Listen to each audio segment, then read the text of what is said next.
morning, everybody. I don't have a temporarily misplaced my gavel, so that will do the job. Call to order this meeting of the Northport Village Corporation Board of Overseers. This is our first meeting of the summer season when we're at 8 o'clock, so I appreciate everybody being here, despite my having put the wrong time on the agenda. I see that I sent out at 9 o'clock. I think that got fixed. I'd like to have all of the overseers are present. I don't think necessarily you had roll call. Many of us would put roll call in the agenda, but since everybody's here, I think people need to shout out their names, right? Yeah, we're fine. So our first motion is to approve the minutes of the May 12th meeting of the Board of Overseers. Do I have a motion to approve them? Second. So, since Mandy's not here, should I take notes for you if you're not here? What the printer decided it's going to start cleaning itself while I'm trying to print out the new warrant sheet, so go for it. Yes. All right. I'm trying to get it so you guys can sign them. And All these things open this, I don't have one sheet. for the agenda? Yeah, I have These are notes. mine. Hang I'm on. sorry, okay. It's These are okay. mine. Oh, those are yours. Is there any discussion on the minutes? Hearing none, all in favor? It's unanimous, thank you. Did we get final minutes? We got draft minutes that were sent out. And we got finals, I think, early Monday. I never saw final minutes. Did anybody else get final minutes? I saw the draft. You want to defer? I guess I'll defer, yeah, because I think it's, what's in those minutes are pretty consequential. We'll defer until we can confirm. I thought I saw some that. Anybody else see I final minutes? thought those were the draft. Those drafts were the final. I'm sorry. Did Yeah, I only saw those anybody, drafts. did anybody comment on the draft minutes? I did. Well, can we get them again? Yeah. Did you comment to everyone?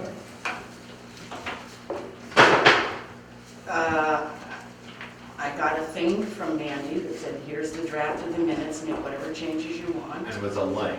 Then there was also a link. Yeah, it was a link to a Google Doc. So I did what I was supposed to do and sent them back to her. Yes. And I don't know where else. We're saying we're not sure if we've got final minutes. Okay, no, you do not. Okay, let's defer. Refer For approval of now, those. yeah, I'm still trying to get the Okay. drawings out of the computer for you. Well, okay.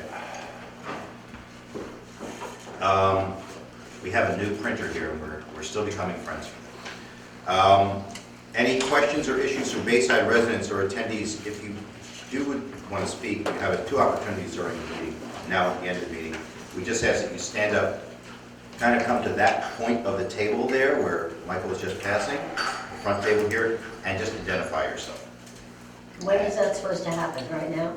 We have two opportunities. We have now and at the end of the meeting. So we have two times when people who are attending the meeting can speak up if they'd like. And at the end, I assume you can comment on what's been said during the meeting? Exactly. So if something happens during the meeting, you say, well, I'd like to refer back to what you said. So, but some people have to be out the door at 9:30 or something, or whatever reason, so. No, I'll hear all of it. Me too. Me too. We'll hang out together. So I wait to identify myself till later. Yeah, right. We'll wait. We can wait. It's at the, there's copies of the agenda up there. and Tell it's- I'm trouble. You want to do it now? Oh, I guess I want to do it now. Okay, sure. According to the audience. Okay, just identify yourself. My name is Edith. I'm on 754 Shore Road. Well, we need it. No, No, now you speak. Now you Say want to what say you what you want wanna to say. say. You want to say this now. I agree with Marcella. I know what you want to say. Well, I'm concerned about the fact that from what I understand, this board has not taken a position on the fish farm. And I'm rather surprised. I don't know, there's been some articles I've read in the Bangor paper that people in Belfast are afraid to take a position for fear of offending people. As a taxpayer, I'd like to know how that would offend me in reading the brochure that you're not concerned about the effects that this fish farm will probably have on the bay and on people who live here and own property. So I guess I'd like an explanation from somebody as to why you are not considering discussing and taking a position. But personally, I don't feel that it poses a hazard to the village, and I don't think it poses any benefit to the village. And so I think the village stays out of it. As individuals, we all have a dog in the fight. and I personally am against it. But from a village point of view, I don't think the village should have a position on that. Judy? At the last overseers meeting, the overseers appointed a subcommittee to assure that the DEP permit application, which was not yet filed, would be timely reviewed, and that as a result of that review, that subcommittee would make a recommendation to this board based on the actual application as to whether or not we want to participate in any public hearing. Today, later in this meeting, that subcommittee has made a report, made a recommendation, and we will be acting on it. Well, I don't want you to challenge your opinion, but why doesn't it affect the village? Excuse me, this is not the place right now or the Later time. I can talk? No, absolutely, but if we start to get into a back and forth as to the merits of this, Well, I'll wait. we'll chew up several hours right now. And we have a full meeting, including this. It's an extremely important issue, I agree with you. Okay. But there are other extremely important issues in front of us, and I don't want to get right now into a back and forth with the overseers on this. I understand your position. We've recorded it. As has been indicated, will be presenting information on this later on in the meeting. Okay, thank you very much. Thank you. I don't think the village should have a position on that. Yes, and we'd all be safe. Marcella Christensen. Dealing with it, and then- 2 meetings ago, I requested the same information as to why the board wants to remain neutral. And I was told, or I was recorded at that point in time, that you were going to be issuing a position paper. And I haven't seen anything about that position paper. Hang tight about an hour. Excuse me? Hang tight about an hour. you'll see. Right, the same answer applies. Well, but I have a question. Steve? Didn't we issue a paper saying that the board is investigating this and will rule on it at a future date? Yes. So there's been information out there. It's just that- I've not received it, and I've asked Judy, I have copies of those. It's been in the minutes. It's been in the minutes, it's been on Dan Webster's website, baysidemaine.com. So we've tried to put anything that we've generated with regard to this as a board out onto Dan Webster's website. I know that a lot of people don't use the internet, but we find that is the best way for us, particularly in the non-summer months, to get information out, and he's been very good to make sure that we get it out. As indicated, there is a subdivision report that we'll be reviewing. The overseers will be voting on that.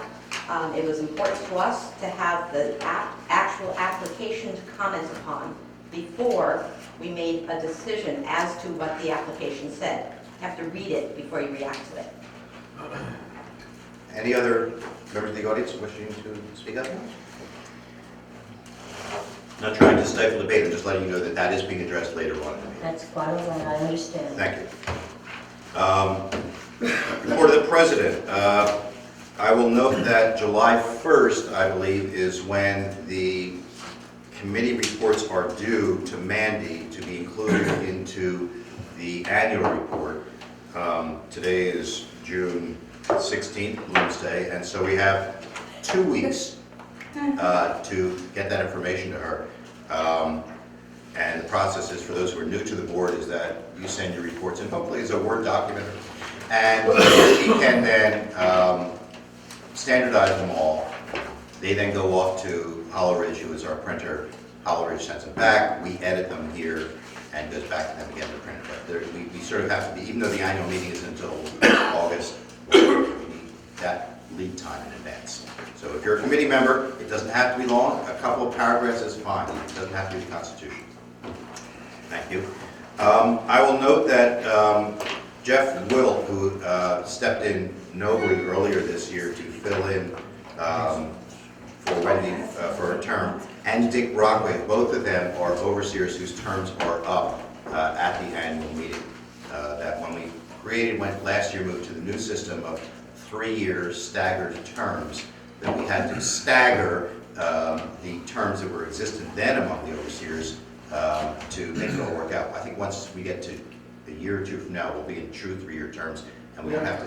Who's term is up this year? Jeff Wilt and the gentleman sitting over here. So we also are going to need a nominating committee for the overseers for the open offices, actually, and just those two. And I don't believe that the treasurer or the president or anybody else is up this year. I think it's only those two positions. How should we elect, how are we done in the past? It's been appointed by the president, I believe. I would move that we appoint Blair Einstein to serve as the chair of the nominating committee and gather members to recommend to us at our next meeting, if he's willing. I think not. So that's my Right. So are you? Second on that serving first. again? Pardon? People will serve again. Excuse me, I need a second first on Judy's motion. Second. Thank you. Now you bet. Is there a way to at least let the overseers know who's going to be appointed? We all sit in great anticipation at the annual meeting, finding out who's going to be a new overseer. Well, it is the responsibility of the nominating committee to initially get in touch with the overseers who are up, to find out if those overseers themselves are interested in serving on That's it. what I asked. And then, following that, and with that, the nominating committee can reach out into the community with other work and find other people who might be interested. And it is posted, it will be posted, it should be, before the annual meeting, the people who are up for the very, if it hasn't been in recent years, then we've been involved. Right. The names have never been. I think that we have been, I think in the last couple of years, Blair, we have been, your committee has been lax in distributing that information sufficiently. Once it's known to you, the community wonders, and it is natural for the community to ask us, and then we're all personally embarrassed because we say, we don't know. We know we're running, but we don't know who else is running. So if we could get that board, that posted, once you make a recommendation, and of course, it's open nominations. You don't need to be recommended by the nominating committee to run. Anybody can run and be nominated from the floor. So, I think that was discussion we were just having there on that motion. With that understanding, is the board happy with nominating Blair to be the chair of the nominating committee? We're okay with it? Blair's okay with it. All in favor? Thank you. I'm opposed. I'm sorry. I am opposed. Thank you.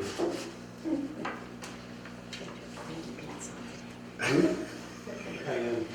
Can you, are you taking notes now? That was Glad you're sitting Judy. over there, Judy. Judy. Judy made the motion. No, I didn't get this one. Sugar. Judy made the motion, Jeff seconded it, to nominate Blair to be head of the nominating. Okay, okay. Report of the president continues, that's one item there, and July 1st. My final note, we are one of the challenges this organization faces, the Northport Village Corporation, is that we have a lot of people volunteering, relatively few paid employees, and a great deal of work that is expected of us throughout the year, but especially in the summer, and especially when there are large significant projects and issues bearing down upon us. And I will take this moment to ask each of the overseers to try not to engage Mandy or Bill in duties beyond which are their regular duties. They are running, as you can see, straight through every day just to get their normal jobs done. And there have been concerns that more is being asked of them. If an overseer feels that he or she needs to speak or to interact directly with Mandy and Bill in some new way, to ask some new task, whatever, I think they should go to their committee head. If they're already a committee head, they should please talk to me and let's resolve it, because I have the greatest faith in these two that they can accomplish their jobs. They can accomplish their jobs best when we let them accomplish their jobs. Said and done. Report of the treasurer. Well, good morning, everyone. So, a variety of things. Many of you know that our accounting firm moved their office from Portland to Connecticut. That is actually turning out to be a positive thing, and the transition's been relatively smooth. Now, when I say relatively smooth, that has qualifications. The warrants that you're going to have passed around here in a moment are somewhat disoriented. They're still learning the process. And we had a number of payments that were not included in the first run, and we've been scrambling to get them to cut checks to make payments included in the warrants. One of the things you'll see in this group of warrants are approvals that don't yet have a check. Those checks arrive Monday. So this should be a 1 month kind of thing because we're all working through the bugs. Overall, it's gone relatively well. And I think their responsiveness has been appropriate. And I think Mandy would agree with that. They're doing everything they can to work with us. That said, as I said, it's a little bit of a work in progress. So part 2 would be that if you want to look at financials, we really review those quarterly, so we won't review them in total today. The overseers all have copies, and there are no significant issues. There are, however, a couple of things that I encourage people to look at. So the safety committee has received approval for $5,000 in spending above budget, which is a good thing. However, based on the way we're tracking now, that $5,000 will not cover the variances that I see coming forward in safety. So a couple of recommendations. One would be that the village agent and the safety committee review the summer plan to determine if they need to request more funds or if they can adjust the plan to meet the budget. All the same to me, we have a budget, we can't exceed it unless you get more funds approved. So that might, at this point, that would be schedule reductions from what's planned. And I guess Bill is picking up responsibility for supervising lifeguards and the police officers, which I think is a good thing. It relieves a burden from the safety committee that they've been carrying for a number of years. This too is a work in progress. So we've got to figure out the tracking mechanisms so that Bill has the information he needs to know if that particular aspect is on budget or not. I would not expect the village agent unilaterally to make a decision to change things without working with the safety committee to figure out what they think is best. So that's just an opinion of one, but just something for you guys to keep an eye on.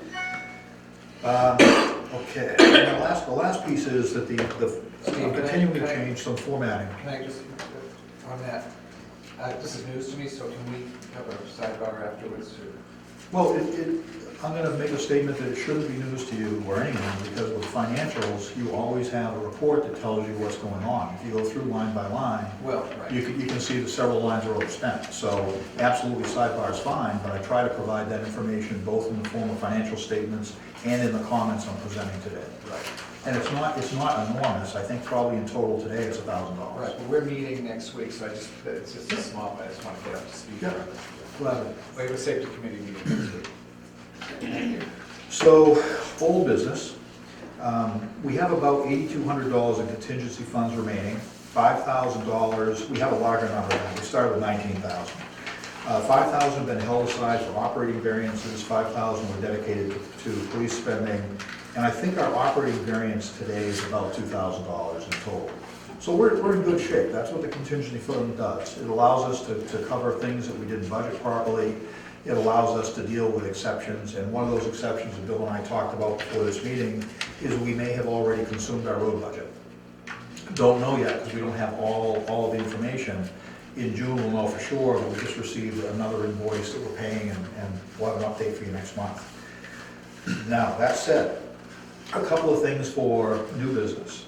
I would like to replace the village computer, which is one of the original ones with a crank on the side. I guess it's a split between utilities and the general government, and I would request that we use $1,000 worth of contingency funds to purchase software and a computer. I would move that we approve that so that we then can talk about it. Second. Any discussion? My memory yesterday is that you mentioned 500 during our budget workshop, and now you said 1,000. Is that because the total expenditure is 1,000, half of it going to utilities, or have you thought about it further? I'm trying to cover our bets and make sure we get what we need. I haven't looked into computer purchases. I would like to think we can buy a perfectly suitable computer and get the software we need for somewhere in the range of $1,000. But I don't know. It depends on whether we're gonna buy the software or we're going to rent it every month. Also true. Right, so that. We need to do that investigation. Right. Because if you're gonna buy it, it's gonna be more. But if we're gonna rent it every month for forever, which is the way that they're pushing everybody to do, it costs us more overall, but it's cheaper right now. Jeff? Well, and it's updated. Yeah, and it's updated all the time. So are we being asked to approve $1,000 expenditure or half of $1,000? Typically, in these kind of requests, we say up to 1,000. I think I'd be more comfortable with that. Okay. But then the utilities pays for some portion of it. They would pay half of whatever is actually spent. And this may actually be, yeah, it might be half. Sometimes the arrangement is 33% each. And for the record, this is the only computer we have, right? So we kind of need at least one of them. Bill has one, but it isn't practical to have Bill and Mandy working on the same computer. Oh, okay, all right. And I have one, and I'm in Portland, so. And that's a village one too. Right, Okay. yeah. Oh, The laptop that he sits here with is owned by the village. Okay. You can approve the motion. Any further discussion? Hearing none, all in favor? That's unanimous. Up to $1,000. The second piece is, there was discussion at the budget workshop yesterday about funding the HSA for the village agent, and I would like a motion to approve $433 from general government contingency. It will be an equal amount, from what I can see, paid for from utilities to fund the HSA this year. I'm sorry, who moved on that? Michael moved. I second. Vicky. Any discussion on this? Hearing none, all in favor? That's unanimous. The only thing I would say is utility trustees, remember that we make the same vote at our next meeting in order to get that passed. Exactly, yeah. Okay. Good, yeah, let's remember that. That's, make a note. All right. Okay. So the last piece is the 2020 operating budget. We had our annual budget workshop yesterday. There are some copies of the proposed budget and the proposed warrants over on the chairs over there if anyone in the audience would like them. It's still a work in progress, but what we will do today is have a very quick review of the work we did yesterday, because we spent 2.5 hours going through in detail. There's no need to repeat that. We'll spend more time on the warrants because there have been some things added to that at the overseer's request. The easy summary is that the budget proposed by the overseers for next year increases by 7.5%. And that is purely operating budget. So that's what we do to fund the police force, plow the roads, mow the parks, do all the things we do, pay Mandy and Bill for the work that they do. There are some meaningful changes. One of the things that has happened is, as we transition the responsibility for safety management to the village agent, his job changes. So the overseers have decided they need to review compensation with an eye to whether or not that needs to be increased, so we've put some money into the budget to allow that. As we've continued doing more and more projects, the village agent's time has changed. And whereas in the off months, he used to work a fairly short schedule, he's now working overtime almost every week. So we've added that back into the budget because that's the reality of the way the village operates today. In safety, what we've done is increase that budget to reflect what we did last year. The feedback that the overseers have so far is the increased police coverage was a nice addition. I think we saw improvement in speed control and a host of other things. And even this year, the overseers have approved money to bring us back up to that level. And what that does, Ben Kolko worked yesterday and today, and I think he was here Friday, and much to the chagrin of locals who have never seen a police officer in Bayside in June, they're getting stopped for speeding. And so the intent behind this was to transition everyone, all our neighbors around here, back into the fact that there are people here, we do have a police force, and it's being done in a really light-handed fashion. So anyway, that's another part of that increase overall. We budgeted $5,000 for repairs to drainage and community hall. So we have on this back wall a drainage problem, and where we store all of the financial records for the village that aren't digitized is back there, and water's migrating through the foundation. So that's in there. And we've updated multiple expense lines to reflect spending trends. So if you want to roll the clock back 4 or 5 years, the village paid all payroll-related services for utilities, which was really not the intent, we just didn't have a way to manage it.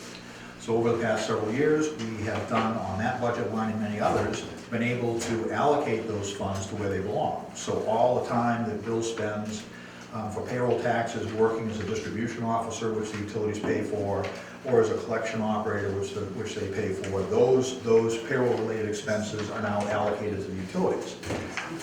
That said, now that we have a history, we're accurately reflecting what those numbers are, and those numbers are somewhat higher than we budgeted in the past. And we've always covered that budget by pulling money from contingency funds. So the offset to that whole thing is our contingency fund over the years has varied from as much as $25,000 or $30,000. Last year it was $19,000, and of those $19,000, those all flowed into the regular budget to cover operating variances, to cover things like a project for drainage that we didn't budget. So this year, we think, we've identified the vast majority of those, and we're holding a contingency fund of $10,000, which will be the lowest we've had, at least in my relationship with village government. 5,000 of that is just really an operating variance thing. And for example, this year, the road budget is probably gonna be exceeded because of washouts. That's what that $5,000 is intended for. Or because we need more time in the office from Mandy that we didn't budget, so we paid for it out of that. And the second $5,000 is really there as a safety net for a village truck. It's time to replace our truck. We have reserves set aside for that. That's split between general government and utilities. But that said, we're not sure what the price tag is gonna be. So we have a little bit of an additional cushion to make sure that when we buy the truck, we have the money to fund it. So I don't intend to go through here in great detail. I don't intend to go through here in detail at all. You have everything that I had to offer, and just are there any comments, or do you want to approve this as a budget that's proposed for the annual report? Any discussion, Judy? I would move that we adopt the budget that's in front of us, which is the product of, yes, it is a long and careful meeting, and other meetings throughout the year. We broke this down, that be approved and presented to the voters on the annual warrant. Second. So some discussion. I will remove the computer that's in this budget, since you've approved purchasing that this year. There are a couple of notations you may remember where I need to do some research to make sure that the workers' compensation number is right, to make sure that the oil bill number is right. These are minor changes, but I will do those, and that will be incorporated as part of the final budget. Any further discussion? The only other, that I don't think you highlighted for the audience, that we also have in here the regular road budget of $9,000 for the things we are used to doing, but you're also continuing your pattern of trying to get ahead of the road work. We know we have about $20,000 worth of road work that if the world was perfect and we could do that, we would do it. That seemed like too much of a nut to crack with all the other things we have. So we put $6,800 for that type of proactive stuff that we're trying to do. Thank you, now I don't have to do that during this. Thanks. Yeah, and the total road budget is the same as we had last year. So there's no increase in roads, and frankly, there should have been. But there's only so many places to spend money, and the overseers felt that the increase we're looking at, while very necessary, they didn't want to continue increases along those lines. Any further discussion? How much contingency funds have we got left? Today, 8,200. That's after the computer or before? Before, so 7,200. And then there's 433 for village agents, so, and then about 6,800. Yeah. We're really in pretty good shape overall, you know, it's just, and the road piece can wait. I mean, there's some things that, if we wash out again and do what we have to do, I think it's more likely we see how things go in the fall, and then if there's our funds left that we could use on roads, we may choose to do so. That'll be up to the overseers at that time. Right, I mean, we have gravel replacement that needs to be done, so at any time we can order more gravel for Griffin or Maine and do it. So we can always do that in the end of the year, if available. Can I ask a question about, this came up yesterday, and I have a, we account for, we show the percent change over budgeted. Can we also show percent change over actual? Well, you could. Because I just think that's clearer to people. It's one thing to say it's what happened over budget, but actual is really what happened, right? We can do another column. So here's the challenge with that approach, and it's not a wrong approach at all. If we go and spend $1,000 in the library to replace a fence, next year it's going to show we have a departure from actual, that we've reduced it by $1,000. If for some reason, and road work is a classic example, if we do $20,000 worth of road projects and don't need to repeat those this coming year, then that actual change comes down. So it's a challenge to decide which of those has the most value. I mean, it's up to you guys what you want. If you'd like both, I can certainly put both in there. Is this another column that you want to see on the report? Yeah, I mean, I think that's a very good point. I think where I'm coming from is, it's not about, each column has its own merit, right? And that information, I just think it's potentially easily misread by folks to see in red a 77% variance on something. when that's actually not a true variance, if it's a variance over what was actually spent. And this is what we had in the back and forth around safety, and I think it's in a lot, I just think it would be helpful for people to, I mean, I get that people can go over and say, wait a minute, you know, track over two more columns and see it. But I think, you know, I just think it's easier if we could actually have a column that said, here's what we actually spent. And that would change, of course. Some years it would go up and down. I see that as a good thing. Yeah, it's more work because I don't report that way now. It's not an insurmountable amount of work. And the reason we work from budget is as a business, we have to achieve our budget.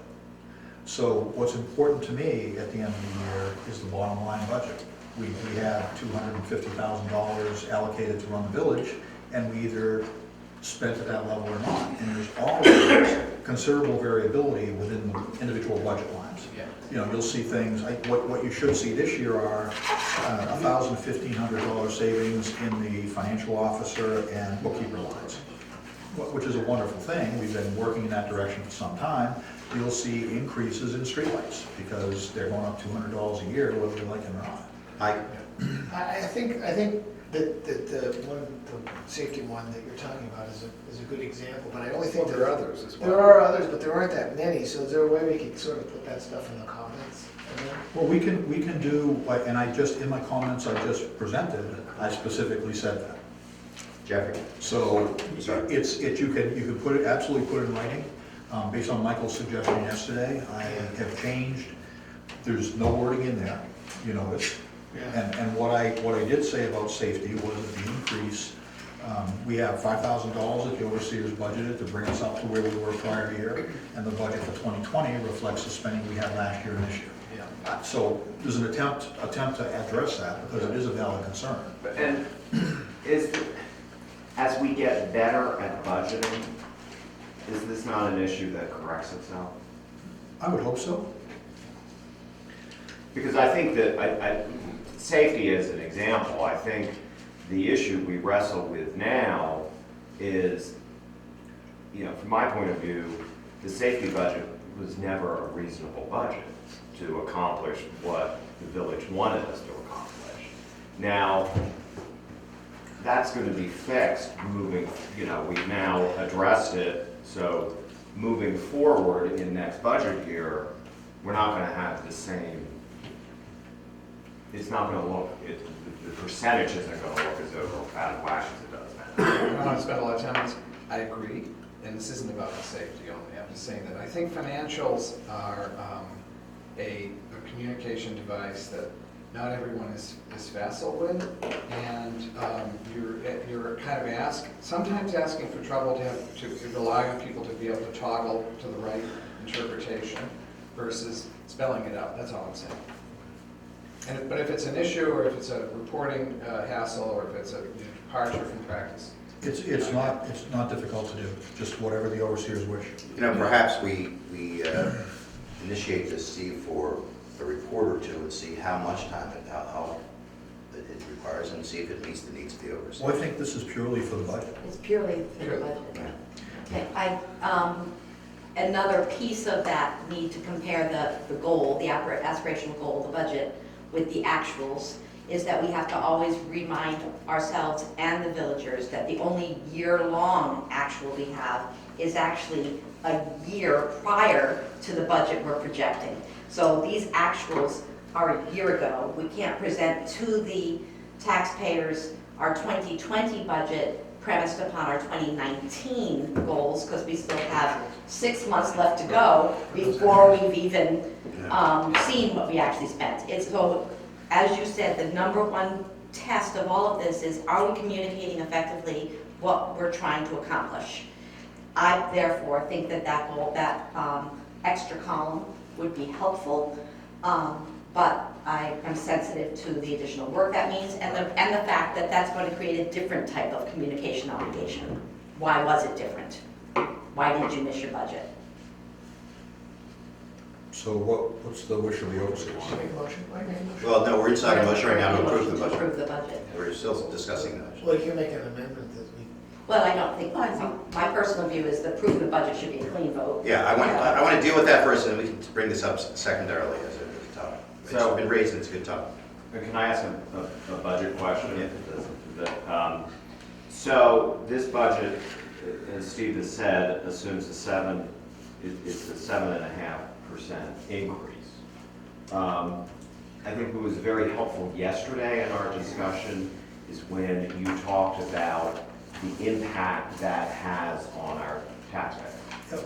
So, and I have that piece, good segue. So what, I've sort of made a determination that the average property value in the village is $250,000, and that actually is a good number. So for the average taxpayer who has a property assessed at $250,000, their tax bill will go up by $43. And that's a moving target. Yeah, but it gives a sense of. It gives you a sense, yeah. Any further discussion on the motion to The news approve, station alert has arrived. to approve the budget? Hearing none, all in favor? Opposed? That's 6 in favor, 1 opposed. Now, are there other budget, you want to, Michael, sort of bring that up as a separate motion to sort of, or do you just want to ask Steve? I mean, I think we need a motion. No, there's a formatting. Right. Just raise it. I mean, if all I need is, hey, could you do that for us or not? Tried for a couple months, like, Well, they're saying budget, they're saying just for the once a budget. year. So I guess the point is, when we present this and print this in the annual book, do we want that extra column in there this year? Doesn't seem a lot of appetite for that. I would prefer to speak to it, but it's your call. Lee? I think, we just talked a little while ago about adding extra work to Mandy and Bill, and I consider this just extra work for the treasurer, so I'm against it. Okay. Done. Move forward. It's summer for you too? Good news. So I have a copy of proposed warrants in front of all of you, and this shouldn't take a real long time. There are a series of warrants that we worked on back in February and March that are in here in regular font. So they're all just white face. There are a bunch of red things saying revised, and I revise those based upon the budget that you just approved and based upon an update on our debt and a host of other things. But we have some additions. So if you turn to page 4, these are the first additions based upon the meeting yesterday. So I've added an Article 8 that basically speaks about moving the police cruiser fund, which has a... I don't have a page 4 either. I did. I've got 1, 2, 3, 4. Hang on. I do, and I don't need it. Oh, yes, you do. That's a big one. Yes, you do. That'd be another one. Supposed to get him a rocking chair, We will need to ya? get him a Milky Way, or what is it, a Snickers? He's got his lunch on.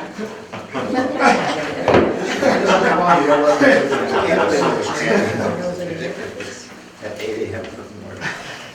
All right. Yeah, I was printing those at 8:30 last night, so.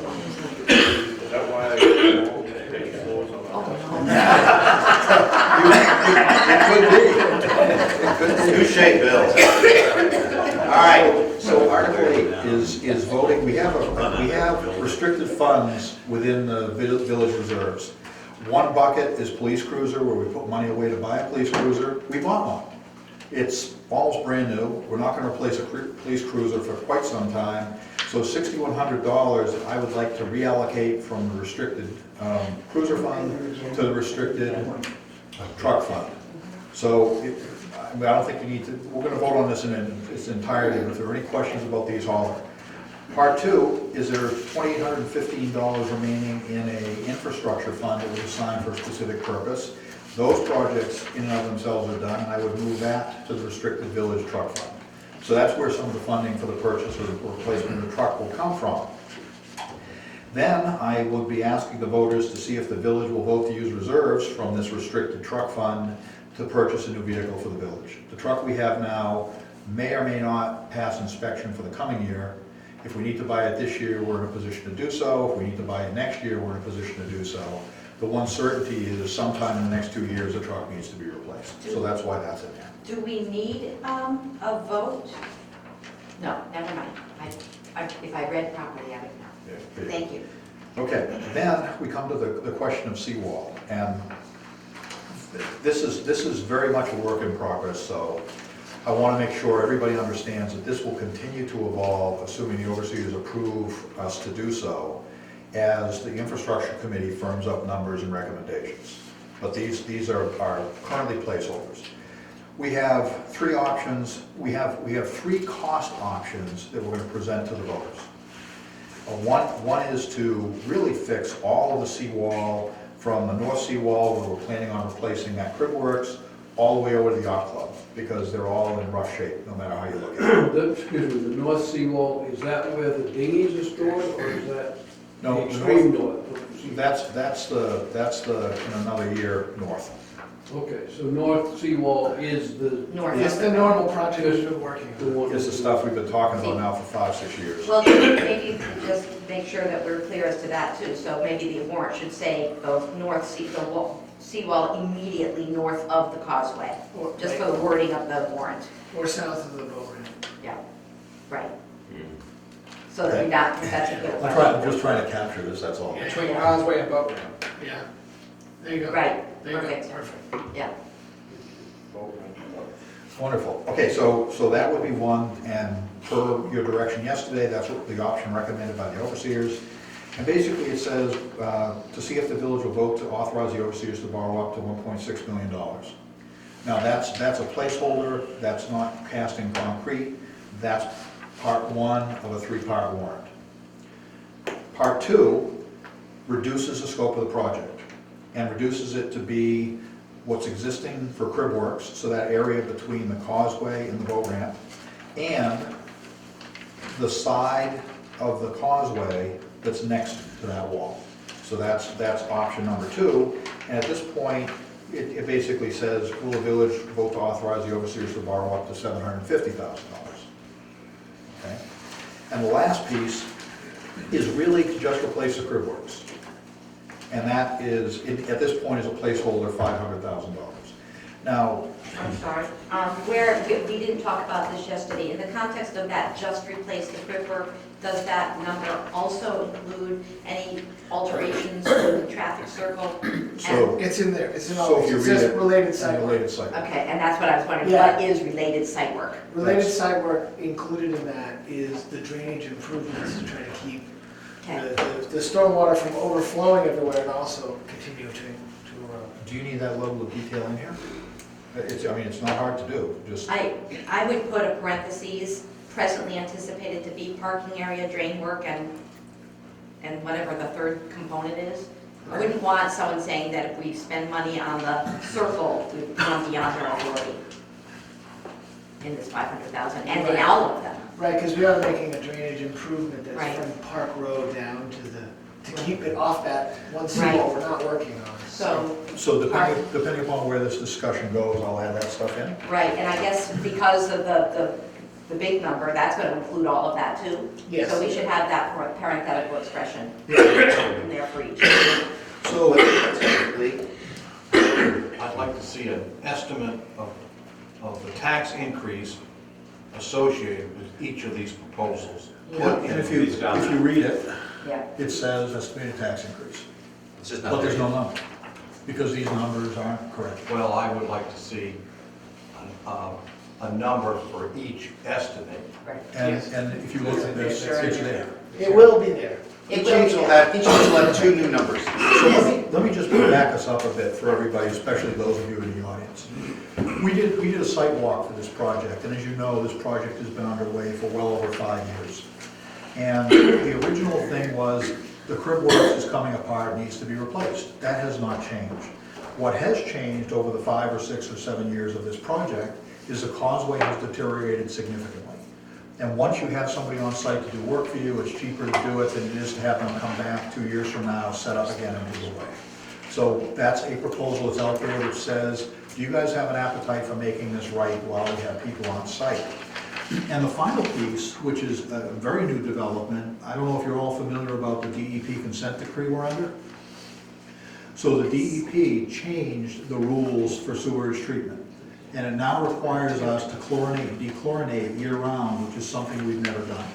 And that little blue building down on the waterfront does not allow that to happen. So we need to spend from utilities something in the range of $160,000 to build a different building that allows our sewer operators to go inside in the winter in a heated space and do the treatment required by law. We have no choice. So that's gonna happen, and that's coming out of utility reserves, and that's really a pretty sweet project, all things considered.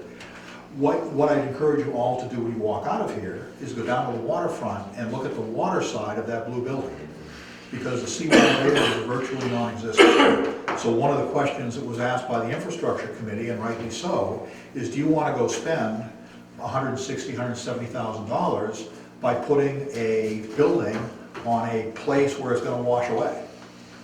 It doesn't make any sense. That seawall is aging. If you look at the yacht club side of it, not too many years ago, that was somewhat of a straight riprap slope. Today, that's concave or convex, that's concave. So it's been scalloped out. Over the years, the rocks are settling back in. The reality is, the sea is relentless. So we've put 3 recommendations in here to allow the voters to make a decision as to what they believe to be important for the village and what they are willing to spend. Each one, when the infrastructure committee firms up the cost numbers, we will change those cost numbers.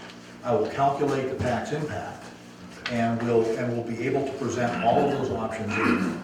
We are planning to have multiple public meetings so people can come here and understand what this warrant is about. So the good news is we're not going to lose any parking. I know that was a hot issue for people. That's not going to change. There'll be change, actually we're probably going to increase parking. The circle is going to move about a car length back just because it has to do this properly. And there are some changes that, for the most part, are going to be minimal and no one's going to care. The significant things people spoke to, maintain parking, don't want a green space, do these different things, are all intact. The question now becomes, what kind of a wall do you want, and how much do you want to spend for it, and how big do you want the project to be? So that's what these warrants are intended to do. Jeffrey, how does that? Well, I think Lee's point is well taken, that we need to describe very well, have the tax consequence connected to each one, which you've done in draft here. You just need time to come up with what the number, you don't know what the number is. So a bunch of things. I don't know what the number is. Mike did a great job of giving us it looks like this. He's going to have the engineers do some additional work to firm that up. I am doing work with the bond bank to find out what our interest rate is going to be. And just to answer part of Lee's question, Yeah. we have a lot of options, and this is, I don't think, for discussion now in great detail. Well, let's say the voters approve the $1.6 million expenditure. If the best possible situation is that we end up with a 2% interest rate over 30 years, that we use $32,000 worth of reserves to offset the payment. So instead of coming out of taxpayers' pockets, it comes out of reserves that taxpayers have already built. That would result in a $40,000 bond payment or $111 per year for a property assessed at $250,000. So $111 is a lot of money and not a lot of money, depending upon where you come from. But that will fix the seawall for the foreseeable future. Now, if there is no 2% interest rate available, that's a different problem. If we can get grants, things get better. If the cost comes in under 1.6 million, that's good news. And these are all variables we don't have answers to, but are starting to explore. Judy? 2 points. The warrant that we actually sign will have the breakdown exactly like the breakdowns we see as to every borrowing option we have. It must say, as a matter of law, the total amount we already have outstanding, how much we're adding to that burden, and how that affects the taxpayer's base. So that will be there for each of those options. Secondly, I think it's important as a utility trustee to say that we approved, I wasn't at the meeting, but I would have been there and voted for what the utility trustees did at the last meeting, which is approve the on-site modifications to the building at the expense of approximately $160,000, $200,000. all of that's coming from reserves. They did that recommendation for the reserves for the utilities department. They did that recommendation in the context of evaluating other choices for the upstreaming and testing that we were having, side streaming and testing that we were having to do. I don't think any utility trustee was delighted with the notion of spending money on the banks of the bay, but the other side streamings were not financially feasible. So in making that decision to modify the building on-site to comply with the EPA consent agreement, we didn't say, and we'll make this the problem of the villagers to now have to build a seawall. The utility trustees would have had to spend a lot more money, $400,000 or so, $500,000 or so, and they would have had to go to the villagers to participate in that in any event. So it was really a matter of, this is the cheapest option to assure we maximize the reserves, the use of the reserves we have available. We have to grapple with that seawall at that building because we all want to, one, comply with the EPA order, and secondly, have a working septic system, whether or not we have that EPA order. So this addressing of the southern seawall immediately in front of the utility building, in my mind, we would be foolish to be blind to that, taking all that conversation we're having about the north seawall and now expanding it, we would be hurting ourselves as a village if we didn't do it now. That's why the big number is in there as recommended by the overseers if we sign this warrant, because we have to do it. Steve? So I don't want to belabor that, but I thought it'd be helpful to have some context, because this was a surprise to everybody here yesterday. So, Can I ask a question? Isn't there a fourth option in Article 11, which is none of the above? I mean, people like Lee and I don't want to spend taxpayers' money. I would rather see that seawall fall down and disintegrate than spend $1.6 million. I would agree with you. I would agree with you there. And my biggest concern is, we're gonna force anybody on a restricted income, unless you're a trust fund baby in Bayside, you're gonna have to move out of here eventually, because the taxes are gonna get too damn high for anybody who's on Social Security or a limited amount of income to live here. Judy? I think the none of the above is already subsumed. Any single vote on any warrant can go down. The villagers can vote against 11A, against 11B, and against 11C. No, you don't. And, yeah, No. All you've got here is you can vote for one of the three. this is There's no way to vote against no, any yes, of them. because the majority of the villagers can reject. By They can- written ballot. What have I got on a written ballot that allows me to reject? Excuse me. 1 second. I've just added 11D, none of the above. Done? Thank you. The second point I wanted to make is as to Lee. You're right, Lee. Every single one of us pays taxes. We pay taxes based upon the value of our property. If we do nothing, then the seawall washes away, the septic system washes away, the building doesn't stay there that we've just spent $160,000 in, and I can assure you that your assessed value of your cottage goes down. And therefore, your senior people who will need to sell will not be selling at the price that they think they can get today, because the village today's resources add to that price. It's the value of the community that puts your cottage at the price it is. So they're selling now. Well, maybe we'll have you sell because you're so cranky. All right, can we leave it? Yeah, I want to kind of get this back to where, so we're trying to develop warrants. I think it's a valid point that we put in none of the above, makes you happy, makes it easy for everybody to understand what their options are. And if the majority of people vote we do nothing, we do nothing. I'm sorry? When we get to approving this warrant, I will be voting against 11D being included in it, because I think that invites the people to not think about whether or not they want A, B, or C.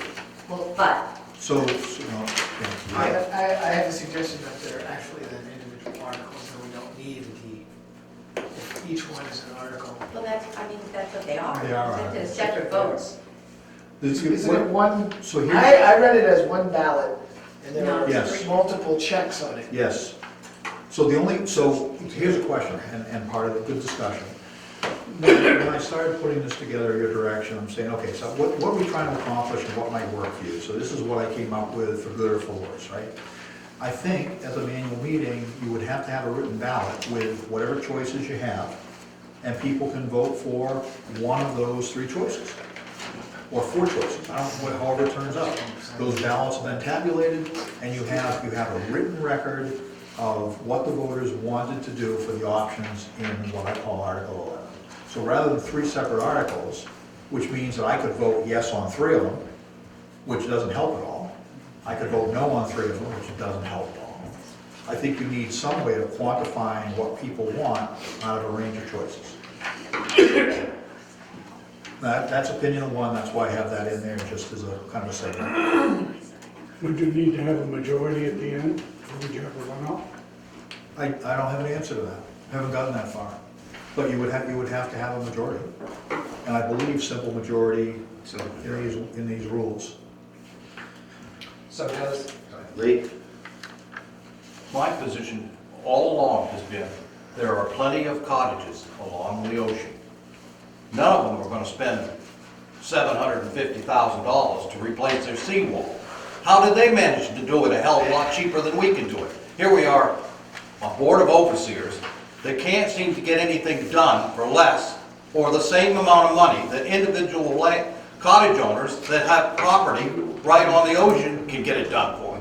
Mike, and then after Mike's comment, I'm gonna bring this conversation back to Steve, who's really the ones, Mike. Yeah, I mean, I understand what you're saying, Lee, and I agree with you that I think, I'm hoping that when we actually start to some of we're gonna do the design build and put that scope together to get that, we'll get some of that. We do have added costs though, for sure, because we have oversight and a bunch of other things because we have so many people involved in the process.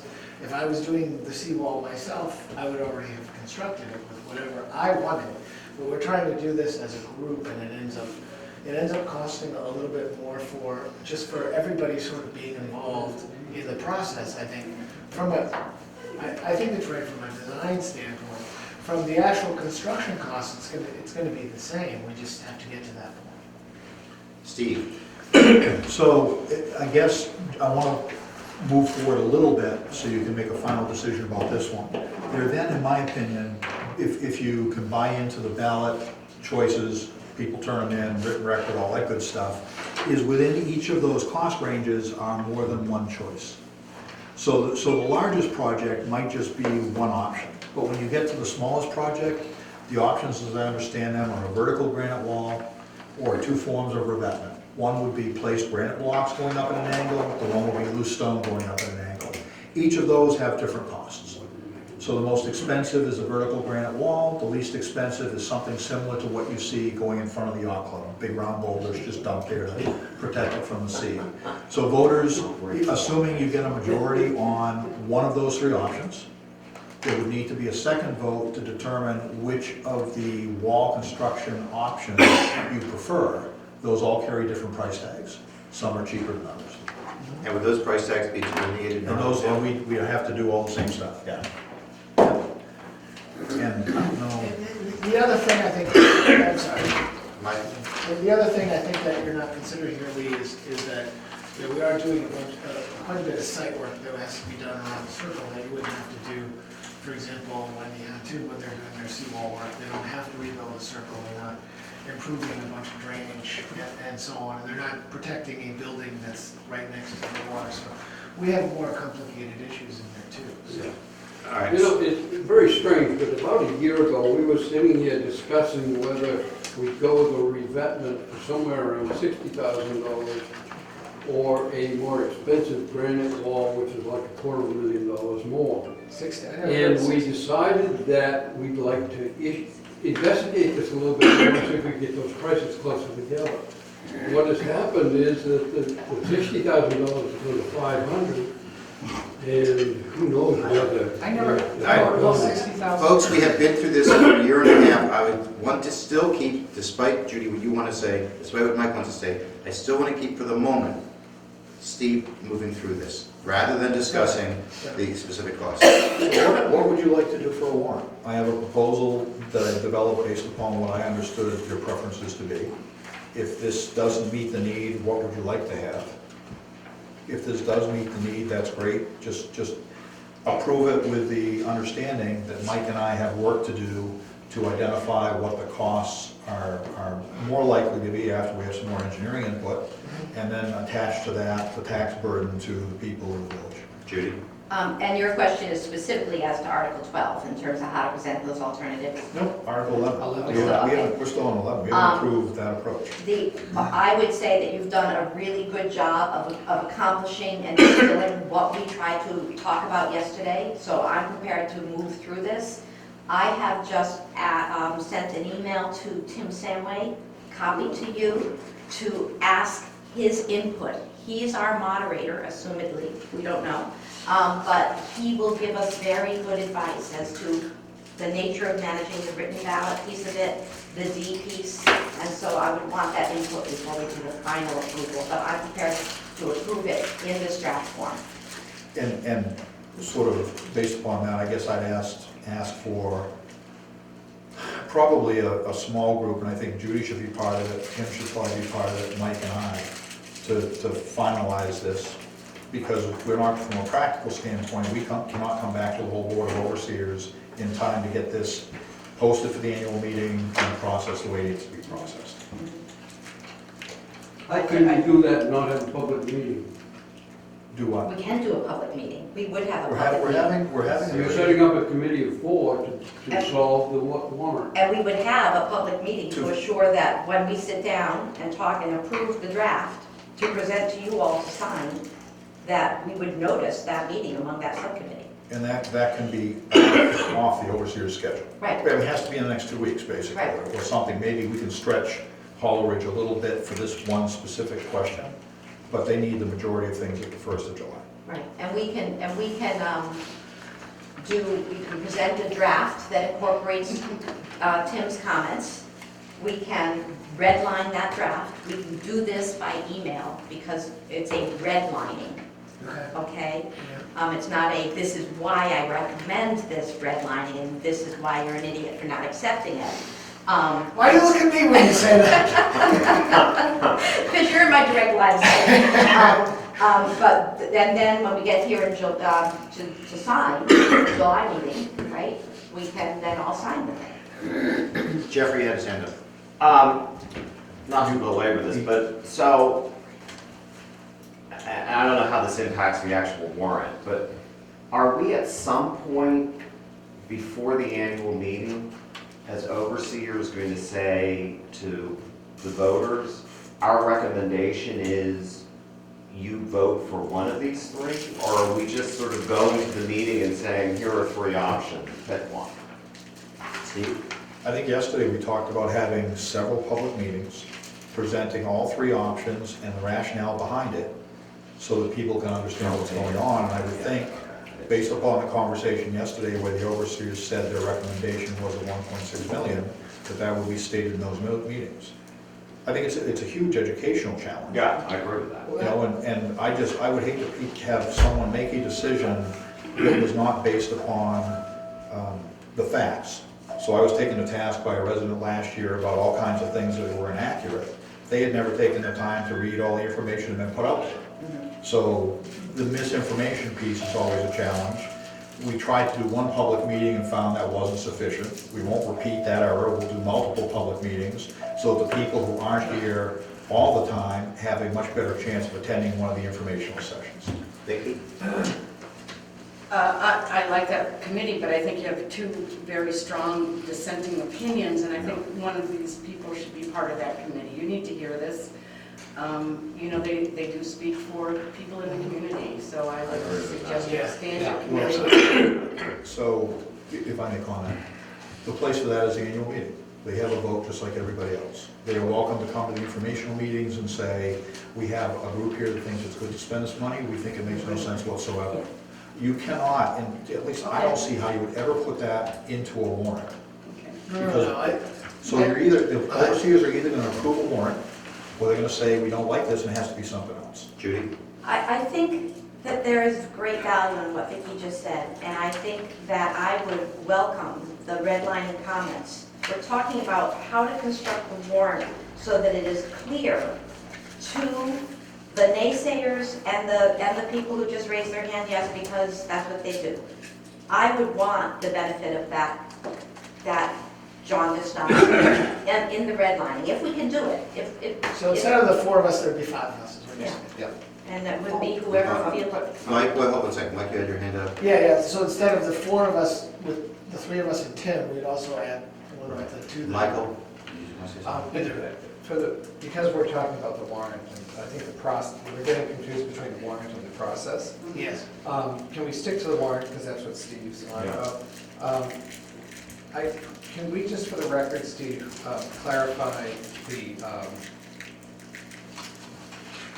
how Article 11 in its nuance relates to Article 12? I know we're not there yet, but when we get there, it could get all asunder. If we could just, so what are we asking, just for the record, what is a voter to understand that Article 11 is asking?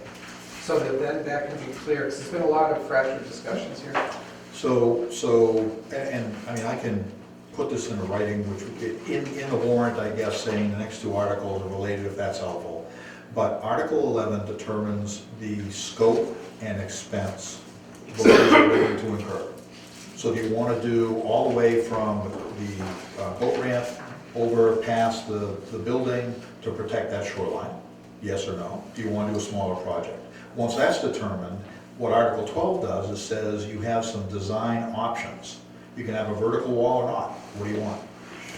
That's really The reason what I'm that is. asking that is, I'm just wondering, does that then get the process confused because people are thinking they're voting on one, and they're really, the assumption is, oh, wait a minute, because what you're defining is scope, how much of the area we do is Article 11. Article 12 is how do we do it, right? Not entirely. What's it look like? Much of it remains the same. All of the site work, the drainage and things like that are unchanged. What you're really deciding is aesthetically, do you want a vertical granite wall, or do you want some form of revetment? And in the full scope project, there I think is only one choice.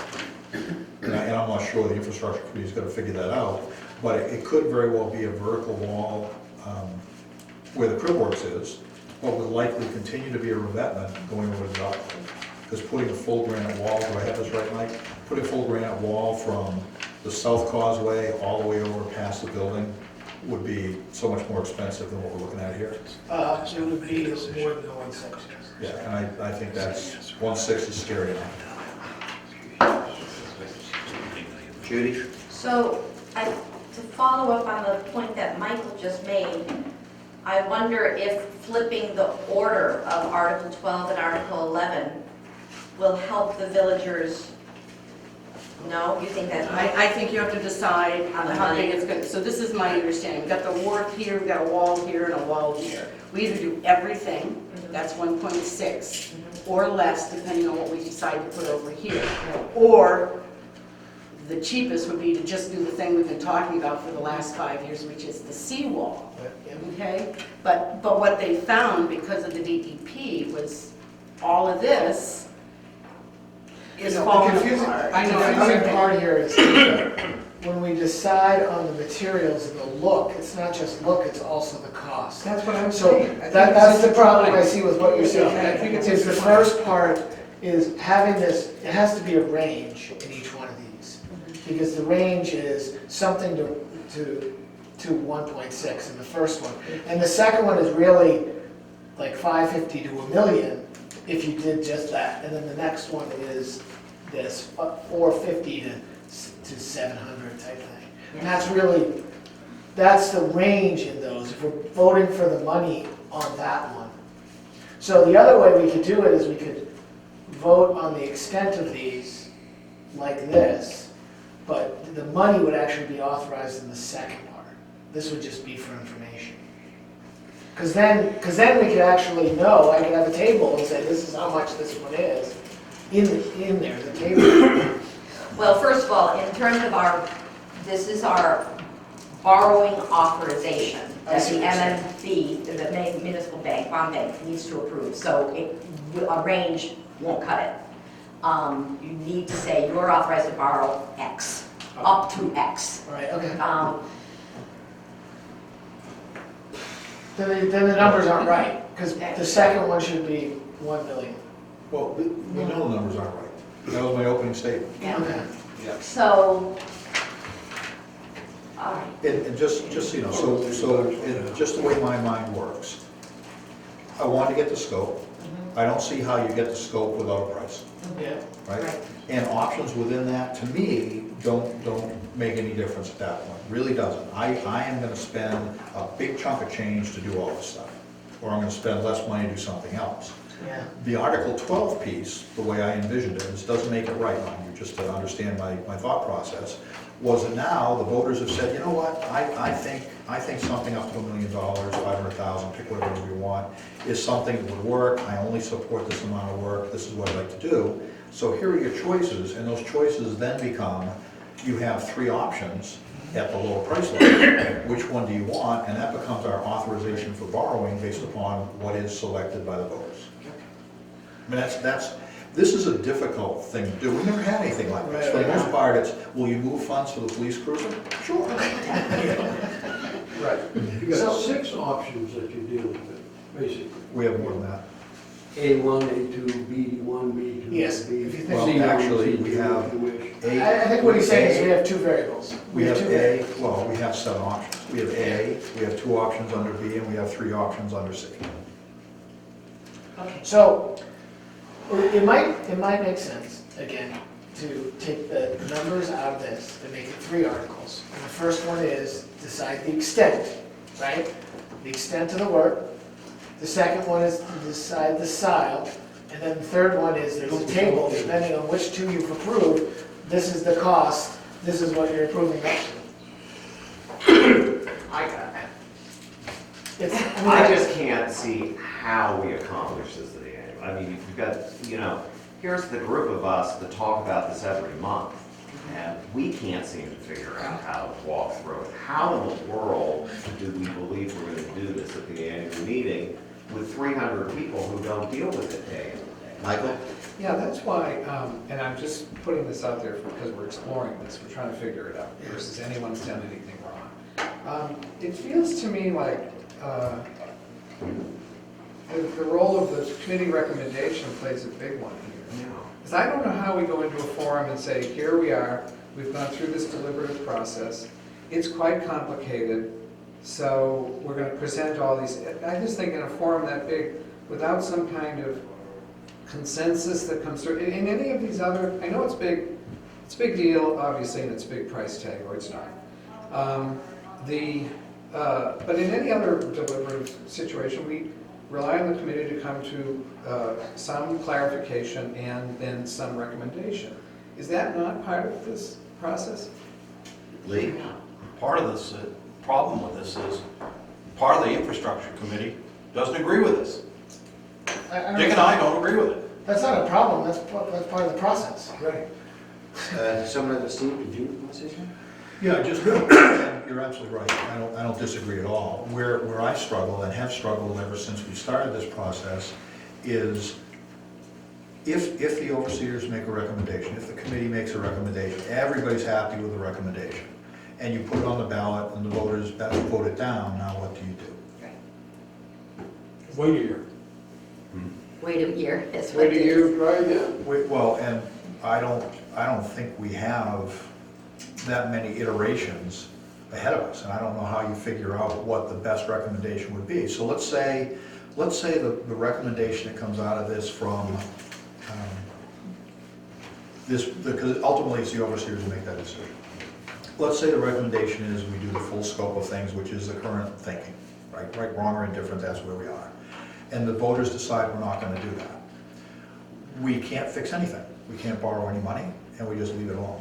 And we come back next year and say, okay, we heard you, we understand you don't wanna do that, we've kind of watched things change a little bit more. Our recommendation is now that we go to something else, and for some reason it isn't accepted. So now you push it out another year. You know, and the other piece I just want to throw in, the notion of, we'll let it wash away and move on. My understanding of the way this works is if we lose that seawall, and the ocean comes in and erodes us back to the back side of the circle, that becomes our new shoreline. Yes, exactly. We cannot build We back cannot to fill it where in. we are.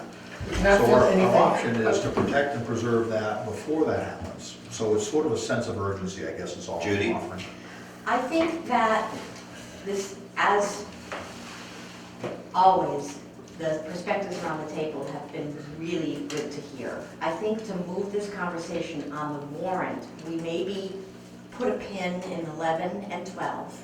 That gives the infrastructure committee more time to get a consensus to present to us before we have to sign the warrant. It gives us the ability to get the input of Tim Samway, who has to, after all, moderate the vote and make sure that it's clear from a moderator's point of view and come back to this. I think we have a little bit of time. Well, so my question would be, from the logistics of how we build to the annual meeting, do we have time to do that? Well, you have to reverse engineer in terms of the publication. Right. As long as the warrant is signed and published 14 days prior to the annual meeting, we've satisfied our goals. We have a July meeting, and that gives us the time we'll have to finish this conversation at the July meeting. By the July meeting. That means that the actual warrant is not in the booklet, but the booklet is not at all part of our legal obligations. It's the publication of the warrant on the bulletin boards and in the newspapers. When I started on the infrastructure committee, it was my understanding that the infrastructure committee was supposed to be a group of individuals that had some sort of, engineering or that type of real world background in doing projects like this, building models and running things and engineers. I don't know that our committee focus was to come to like a consensus on this. Like, you can all add input to a design, and you don't have to reach consensus on whether or not you feel the design is the proper one. So I'm not convinced that we have to have this, because if the infrastructure committee has to reach a consensus on this project, we'll never do it because we have differing opinions. So I think that, to me, I'm trying to run it as, these are all the options that the infrastructure has looked at, and I totally agree with Brock that one of them should be none of the above, because we can always kick the can down the road. And that's a very viable option, and we can take the risk. So. Judy? I agree that there's no mandate on a consensus model. It has been one of the blessings of serving around this table, is that we invariably get to consensus. We have more unanimous votes than not. But no, there's no obligation for you to have everybody vote for a thing. It would be helpful to me to know that you actually have a committee meeting, discuss the variables, and that you call for a vote. If it's a 3-2 vote, if it's a 4-1 vote, so be it. But it will be very helpful to me to know that it's not Mike Lannon's idea, it's the committee's idea. I agree with that. Michael? I agree, because I think that, I just keep going to my concern. The last annual meeting, there was a broad disconnect around the discussion, in a general sense, when people left, that there was something that went on that they didn't understand and they didn't trust. Okay, so that's not anybody made any mistakes or did anything wrong, it just happened that way Now, this time, we'd be going in with much more complexity, more nuance, differing opinions, of course, which is a good thing. And then,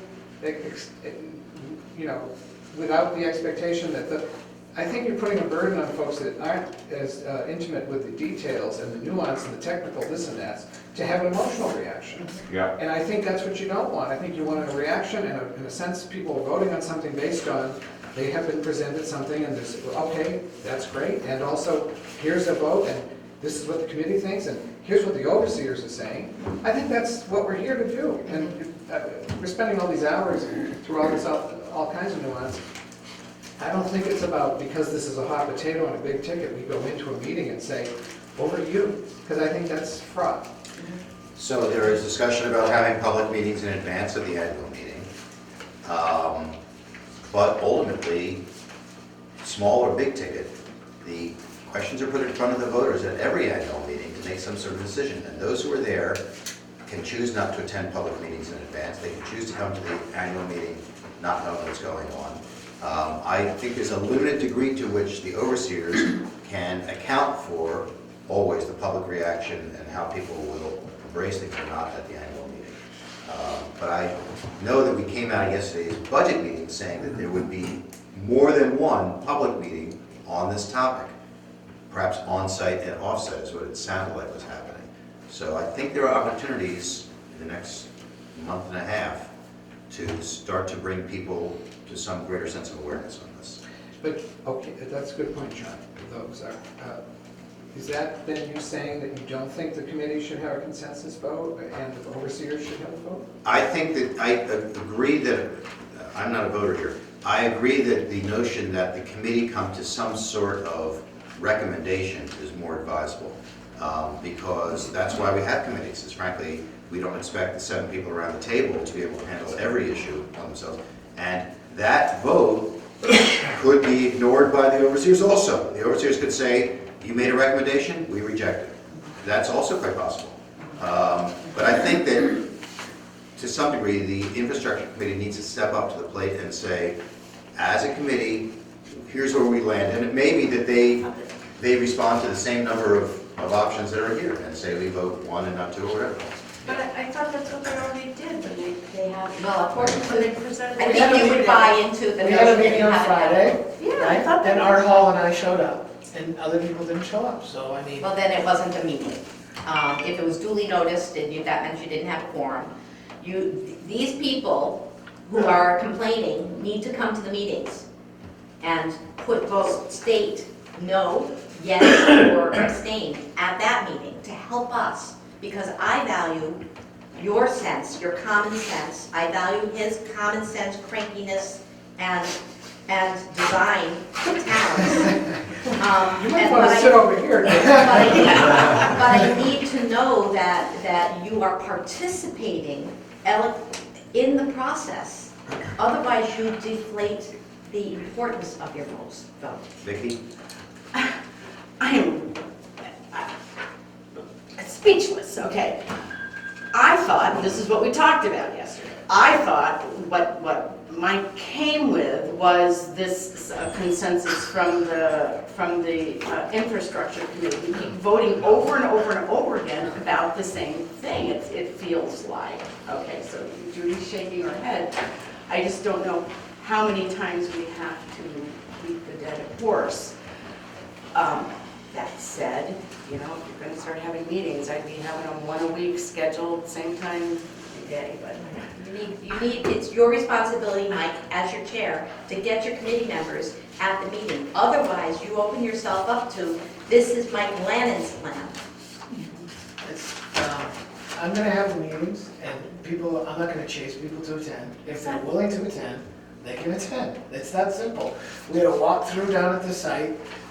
Steve went, went very well. We talked about all the issues, and I will do that again, and I will have the public meetings. I do not feel that the intent of the infrastructure committee is it's to provide information to the overseers, and that's it. We don't have to have consensus, we can talk about things and talk about issues and identify issues and concerns, but we don't have to have a consensus. All right, there's several people around the table who want to talk. I'm aware that we've been on this for a while, so I think we should reach some sort of conclusion in the next few minutes. But first, Jeffrey. Well, so I see the infrastructure committee as the panel of experts. Now that maybe maybe I should see it that way, but I see you all as the panel of experts and helpful in determining which of these options I believe the overseers should adopt.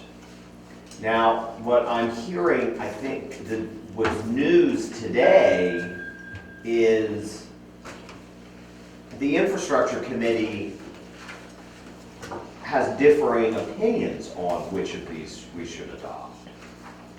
So I I'm not comfortable, I'm not gonna vote for any of this today. No, that's why I suggested we just- take 11 and 12 right out of this conversation until the infrastructure committee comes to us. We need to hear it is the committee that has done this, not I was there, Art was there, others didn't come, but you're still saying the words infrastructure committee. We are not building this until 2020, okay? The goal of this is to get the appetite, the understanding of the villagers and the amount that they're willing to spend. All this is going to be finalized more throughout the next year. And we were talking about yesterday about the potential of looking for grants and other things and having it approved and having a commitment that we're willing to do something is kind of where we are at this point. I don't care, we can put this off till next year and do it at next year's annual meeting and reach a consensus there. But, I mean, we're having people at this table talk about we should do nothing and let the wall wash into the bay, and those people are on the infrastructure committee. So there's a little bit of an issue there that I see as whether or not we're gonna come to some sort of consensus. Do you understand what I'm saying? Well, I the do, alternative is spending $1.6 million. No, the alternative is to put riprap in and be done with it, like we talked about, or revetment like we talked about. All right, there's several people want to talk here. Michael, you had your hand up earlier. The word consensus can be tricky. I think it's what's the committee recommendation? And and I think what was talked about yesterday and what's reflected in this is a variety of options that it turns out, even my understanding of them has changed today, because we have 3 options, each with an option within an option. So it's this very confusing Russian doll, a doll within a doll thing that's going. And I'm struggling to keep up. I can't imagine what that will be like at the end. Judy? So I think that we should move the warrant today, absent Articles 11 and 12. I think that the committee chair has an obligation to report to us what recommendations are made, either by consensus or by majority vote. And at July, we need to decide what we're going to do with that information. I think it's fair for Vicki to say that she's confused because we use the words the committee recommends, and we don't have something, not in this warrant, but in our analysis. We need to have a step that we can present to the villagers that the smart people have looked at this. 2 of them voted against it within that committee. The overseers have looked at this, some, and they've made a recommendation, whatever it be. We need a little more information, and luckily, we have the time. We have till the July meeting to get this right. Lee? A little while ago, I heard somebody say that the reason the septic tank testing building might be washed away because the riprap, quote, riprap that's on that side has washed away. It hasn't washed away, it's settled. It's settled, yeah. It needs repair. Riprap you constantly need to repair because it constantly moves. So there's an added expense to repair that's an annual sort of maintenance cost, let's put it that way. So I was led to believe that if we put in this riprap, it was going to be the cheapest way, and that would be the, greatest thing since buttered toast. But I guess I just don't understand the numbers that we're, I function on a farmer's point of view, and my idea of fixing something doesn't involve the types of numbers that you guys seem to be accustomed to. Steve, you had your hand up. Sure, I've been at this for 10 or 11 years now. I would encourage you to think deferring the whole thing to 2021. My opinion is that the process is too involved to bring it to closure by this annual meeting. Yes. And it pains me to make that statement, but the comments here are all valid. It's a very complex issue. Things have changed. I think there's some merit in maybe creating a warrant or a recommendation that we do some work where the new wastewater treatment plant's going to go to repair that wall, because that's I think it needs to be done. But this whole scope thing, as much work has been done, as well as it's been done, I do not believe we will make enough progress to bring it to the voters. I agree, I was actually gonna recommend that as well, because I don't think this is gonna happen. Judy? Yeah. Steve always impresses with his wisdom. The only thing that we would need to then be mindful of is that doomsday scenario that we've all addressed. So I would support a warrant that addresses the south seawall in front of the building, because if we're investing $200,000 in that building, $160,000 in that building, we want to know that we've fixed the riprap that's sinking or done something. There's no point on building on quicksand. There's also no point in fixing riprap if you're gonna do something different. The issue on that side is the bulging causeway. It's more so than that. So if that were to have an impact on the whole area in that size. If we eliminate Throwing some more essentially, rocks out there, we can do that, but why bother? if essentially Articles 11 and 12 are pulled from here, perhaps replaced by a new Article 11 that would say, that would be exclusive to the riprap outside of the little blue house, then not necessarily at this meeting, but at some meeting, I would ask the overseers to report about how we're going to make a better deal of this at next year's annual meeting, because I would not want to, next June, be having the same conversation, say, well, we just don't seem to be able to reach consensus on this. I don't think it's fair to the voters. So, Vicki? I say, again, we've gone through this is the second year, now we're gonna put it off a third year. I think if you're going to do something, when I started as an overseer, I had no idea I was walking into the Maple Street construction fiasco. But my theory is, if you're going to do it right. And the whole idea of the 1.6 million and doing the whole thing, which you've got the equipment down there, you've got everything down there. Ultimately, it is less expensive than to do a piece this year and a piece next year and then something else then and there. I do think people in the community can grasp that. So I'm not in favor. I say bite the bullet, go ahead, figure out what the community wants, let them get over the sticker shock or not. That's my position. So your point is do an up, down on the $1.6 million. Yeah, let's do, if we're gonna do it right, get it all done, and move on to something else like trees. But I think we need to present an option that the overseers believe is the most appropriate option, and have one option. And the voters can do what voters do. They can either accept it or not. And if not, fine, then we'll come back next year. But I think at some point, this board needs to step up and say, it is our advice, based on advice and counsel, we believe this is the best option for the future of the village. And that's why A says recommended by the overseers. Well, I know, but we really haven't, I mean, we keep having these discussions, but we've never really, we say recommended by the overseers, based on what? It was based on a discussion yesterday, which That's right, There were no minutes. let's put the brakes on, and let's wait another year, and let's figure this out. We'll have the public meetings this summer like we talked about, and we'll wait another year, and We then had have the public vote. meetings last year, and we had a consensus of the people who were there that we were gonna go with a revetment wall, and everybody said, oh, that's really not the best way, and there was only 30 people, and it really isn't very valid. We'll ignore that and we'll go on with these $1.6 million projects. And Michael? I really Yeah. support my time.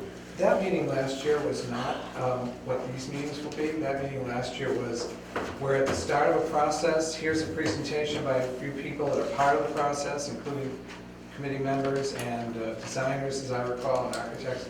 And it was a feel around, and then I think a mistake was made to throw it open to the straw vote, that it keeps being cited as the thing. And hardly anybody was there. And I bet most of the people that are vocal about it weren't there. You know how many people attend the annual meeting? Last year there was, Probably 50. At the No, annual that's meeting not- last year, there was about 4 times the attendance of that meeting you cited. All right, so we need to The have other point I some, wanted to make is infrastructure like this is very hot button and it's expensive and it's easy to punt down the road. Look what's going on nationally, it's gone on for decades. It's never, this situation is not going to go away. Is it going to be worse if we put it off now and come back to it because we can't come to some understanding of how the process should be? Is the committee afraid or averting its eyes from taking a vote, and then this board from taking a vote because it's a hot button? And so I don't see that we've ever done that. Have you ever done that? In fact, this board took a vote last year, and if I was not on this board, but paying attention to this, I would say you took a vote once and you're not taking a vote now because of why? So I think that, I see it as our responsibility, and I think waiting is, it's an interesting thing that's happened in this discussion. We've all of a sudden perhaps now pivoting to waiting, and that might be the best thing to do. However, ask yourself, is that going to necessarily, change anything? We're going to have a worse situation. Is that going to add to the cost? Judy? I would not advocate for waiting. I would advocate for the $1.6 million number. My concern is that we need to sell that $1.6 million number if we're going to recommend it. And I don't think that we have two central pieces of information. The committee having made a presentation to us, we don't have that. So we can't say we have that. And the second piece is, what is the price really going to be? That's why yesterday I wasn't real comfortable with the laundry list, the Chinese menu list about A, B, C, because if it's going to be 1.6, it's going to be 1.6. The DOT in Maine has had to shelve a lot of its highway projects because every single bid came in this year well over the authority that they had to spend. There is no doubt that if we're talking 1.6 this year, that we're going to be talking 2 million next year. But we need to have the information to support the $1.6 million number. That's why I would like to say we have till July to approve Article 11 and 12. That will give us the benefit of having Tim's input as to what words it should have, and would have the number. I will be voting ultimately at the annual meeting and on this for the 1.6 because it makes sense to do all of it at once. Hi. Just to go back a little bit in time to what you were saying about what we actually voted on, right? We voted on out of all these options. Option 2 was what we had voted on, revetment. And the revetment of the replacement in kind now is $500,000 to $35,000. That's what we voted on. It's much beefier. It's a very solid revetment. It's a very nice opportunity. I feel like that is what we were going to be presenting, that or some option of that. And then now we're looking at, do we need to do other things attached to that? And because of that, that's why I think we need to put it off more, because I don't think we're going to find consensus in the amount of time. We don't have a final, I have design, 50% design, but not for those other parts.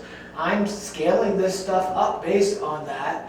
And it's a reasonable scale, but it's not something that, if you're going to say that this is, we need to have consensus, I don't think it's fair to ask these two guys who are very worried about the finances to approve something based upon this. What I'm looking at is approve up to 1.6 million, and then we will get the rest of those details between now and 2020.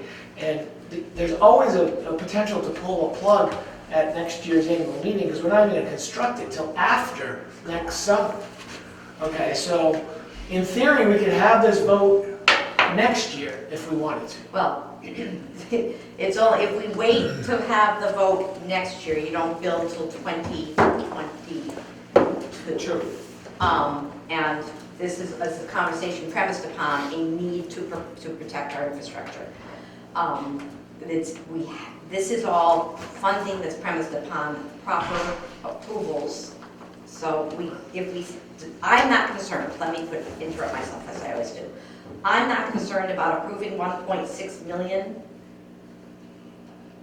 knowing that there's still a lot of work to do on the design. Right. Because that's what we decided to do, was allow the constructors to help us design it. That saves us engineering money. That was a smart decision, and I think Lee drove that decision. Right, and we haven't gotten to that part. So I'm not at all concerned about saying, well, we don't know exactly what it will look like if we approve the 1.6. That's what we said. We want to have our builder step in to help us know what it looks like. I guess that's. But to ask, for you to ask us to have a meeting, to have sort of a consensus on this, these two are not gonna feel comfortable until we're further down the road and we've talked to the constructors and so on. And I get that, so Don't put words in my mouth. Yeah. why? Why, what? What did I put in your mouth? You just said I would not be comfortable. I'm comfortable with 1.6 million. I just You'll never don't vote like for the it. way it was derived. But you're never going to vote for it, so I think that the issue would be, No, I think that, I would suggest, Mike, that you test your assumptions by having the committee meeting with the data that you had on, and I get that they should show up at your meetings if you properly notice them. There is blame to share. But I think that try again. I'm not looking for consensus, I'm looking for a committee vote, one way or another. And if they show up at your next meeting and look at all that hard work that you did on Friday, you will have had a quorum and you will have had a chance to tell us, this is what we talked about as a committee. Okay? Call their bluff. There's no bluff here, I mean, I'm just trying to get us on the timeline to get where we need to go. We're not gonna have all the answers by the time we get to this vote this year.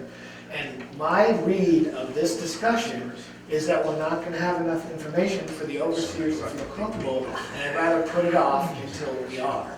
I feel perfectly comfortable saying to the voters at the annual meeting, since there have been some questions about this, that this project has grown to be more complex than we realized. Certainly the addition of the crib work, certainly the addition of the work that has to be done besides the sewage building. And that therefore, although we did take a vote last year, we realized that there need to be more deliberation on this, that we're working on it essentially. I don't have a problem saying that to the voters at the annual meeting, if we go down that path. I also do believe that with sufficient public noticing and a couple of meetings between now and then, we can inform people as to what our choices are. I do want to reach some kind of conclusion now about whether, it sounds like either excise or not excise Articles 11 and 12 approve this set of warrants. And we're not done after that anyway. And we're not done after that, you're right. Right. My opinion is we get rid of 11B and 11C, just go with the 1.6 million. And in Article 12, I think the infrastructure needs to buckle on their squash or whatever. And that is what swashbuckling is. And make a decision and say, hey, it's going to be this, and here's where we're going. I completely agree. Yeah, I agree too. I think we've confused activity on the infrastructure committee with progress. And I don't think we've made a whole lot of progress. We're still debating the same issues. And I'm hearing 3 people around the table saying that they're interested in going with the 1.6 million exclusively and recommending one option for Article 12. If there are 4 people, then we can start to put a I motion. don't think we need an article. There would be no article. We wouldn't need an Article 12. Because we will have It would be approved approved within the the design build totality. on the one. So I'm hearing 3 people around the table say we should go with just one option, which is 1.6 million. I'd like to make that a motion. Can you do that? Is that Well, a we still non-choice? within a motion, I believe, for the entire, or you have more you want to? Well, so where we are is we're in discussion of a motion to approve Article 11. So what I think you would need is either cancel it and start over, or just say, we'd like to revise it to say, go with what is currently 11A. We're going to recommend 1.6 million, that we still need to firm up those numbers.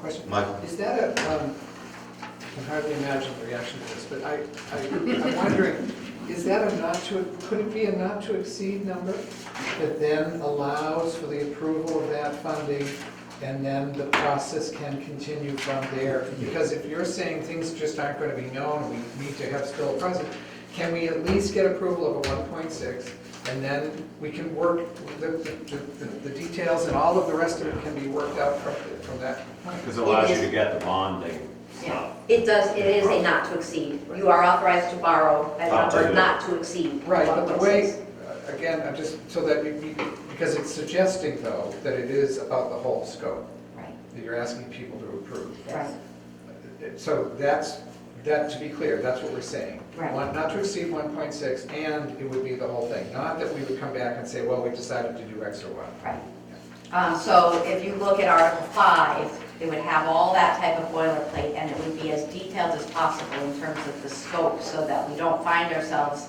being told that we couldn't repave the parking area as part of this, or we couldn't go to the south wall. But the number is not to exceed 1.6. And when people vote on that, they would then have clear in front of them the recommendation, as Dick is saying, that we are also recommending that it be X solution Right. 1.6 million with this kind of look. with this kind of. And Steve, in presenting it, would be reminding us that one of the things we're hypothesizing is drawing down that number from our reserves. There's, some of your chart there said we will fund it this way with some money from reserves, so. There's a lot of stuff to be done on that the overseers have to agree would be an acceptable approach. Right, I have reservations about this whole process. If we want to do what we originally intended to do with the plans and the things that we have, we can vote for that this year. We can vote for option 1 or option 2, which is the granite wall or the revetment, or technically the riprap one, but I don't think anybody really likes that one. Those are the things that we can vote on with what Michael has just said about the amount of information that we will have available by an August meeting, and have meetings ahead of that and everything. If we want this 1.6, based on what you're saying, we will have a lot of ideas, but we won't have any firm plan yet. So we need to know that going in, that if the 1.6 is not going to be a firm solution, it's going to be a good budget for what we're talking about, and that's about all we can do for this year. If we put it off till next year, we can do what we can do now, which is what you want for the part that's in scope. We could do that for the stuff that's out of scope. So the number 11, which is to decide whether or not we're doing the original scope of work or the 2 adders, is the 2 adders are not defined, and they won't be defined by August. They just can't be. I think that we can have the entire scope, the 1.6, because we will explain that we're doing this in a design-build setting, which should reduce engineering costs at the very least, which allows us to get the most bang for our buck. And we will do all we can to accomplish this laundry list of ideas within the 1.6. It is accurate that we don't know if that laundry list will actually be 1.6, because you've been so focused on what your charge was originally to do, which was the North Seawall, that you will need as an engineer to learn more and do more. But the vote, I hereby authorize up to 1.6 million for this laundry list in a design-build setting, Yes. gets us further down the road than we are now, without kicking it down the road. Yeah. Okay, as long as everybody understands that's what we're going in with, because this whole consensus thing is not gonna, there is no, we don't have anything firm to grasp onto. We have to do this. All right, what's 11A. the will of the, Well, and I have a question. So when we're assuming that it goes forward the way you've just described, and assuming it's voted as a positive, when would you start construction? I think we can still, We want to construct in like the November timeframe is ideal for us because we get, everybody's out of the village, we can get it before the winter storms. 21. So we were shooting for the end of 20, right? If we had done this, and we could still shoot for the end of 20. So it's 20 to 21, beginning of 21, maybe done after Christmas, but Which would be fine. The only reason I ask is the borrowing authorization expires before the next annual meeting, or at the next annual meeting. So if we have not executed against this warrant, we can't do it. We have to start all over again. so what we would have to have somebody under Secure. contract and working on the design build, right? Right? By then. Okay, and I think. And that's just for clarification on my. Yeah, no, Getting that's- the contract in place. If we didn't do that, we would have to reauthorize it because we would have to be waiting a year because we wouldn't have the design ready to go by November Right, anyway. and then at least the community knows we've done all we can, and it's the contractor's schedule and the availability and the design issues that has slowed us down, but they still know what it is we're talking about. Right, and I do plan to have the public meetings and to do what you're asking, which is to, have people talk about it, the infrastructure committee and everybody, and look and have pictures and show the issues and I think you're right, I think what we did last time we're gonna do differently. I'd like to put a little PowerPoint together that takes a half an hour or 45 minutes and then just do that a bunch of times. And then people can come and because not everybody's here all the time. Speaking of the community, Dr. Crawford's had his hand up for a long time. Could the treasurer define for us what the impact of the debt service on $1.6 million will be for your budget or for the people's tax bill? Well, sort of. I did that earlier. The problem, David, is we have so many moving pieces, but bear with me just 1 second. I'll give you some scenarios. What we do know is that if we went through Maine Municipal Bond Bank, the bond would be roughly 4.5% interest. We have a maximum term of 30 years. So, but what we don't know is what the appetite would be for the voters to use reserves in some amount to defray the cost. So what it looks like to me is, assuming a 4.5% interest rate, which might be high, it'd be a payment of $98,000 a year. 90, $98,000. which is half of our annual budget. Pretty big, yeah, not quite, but getting there.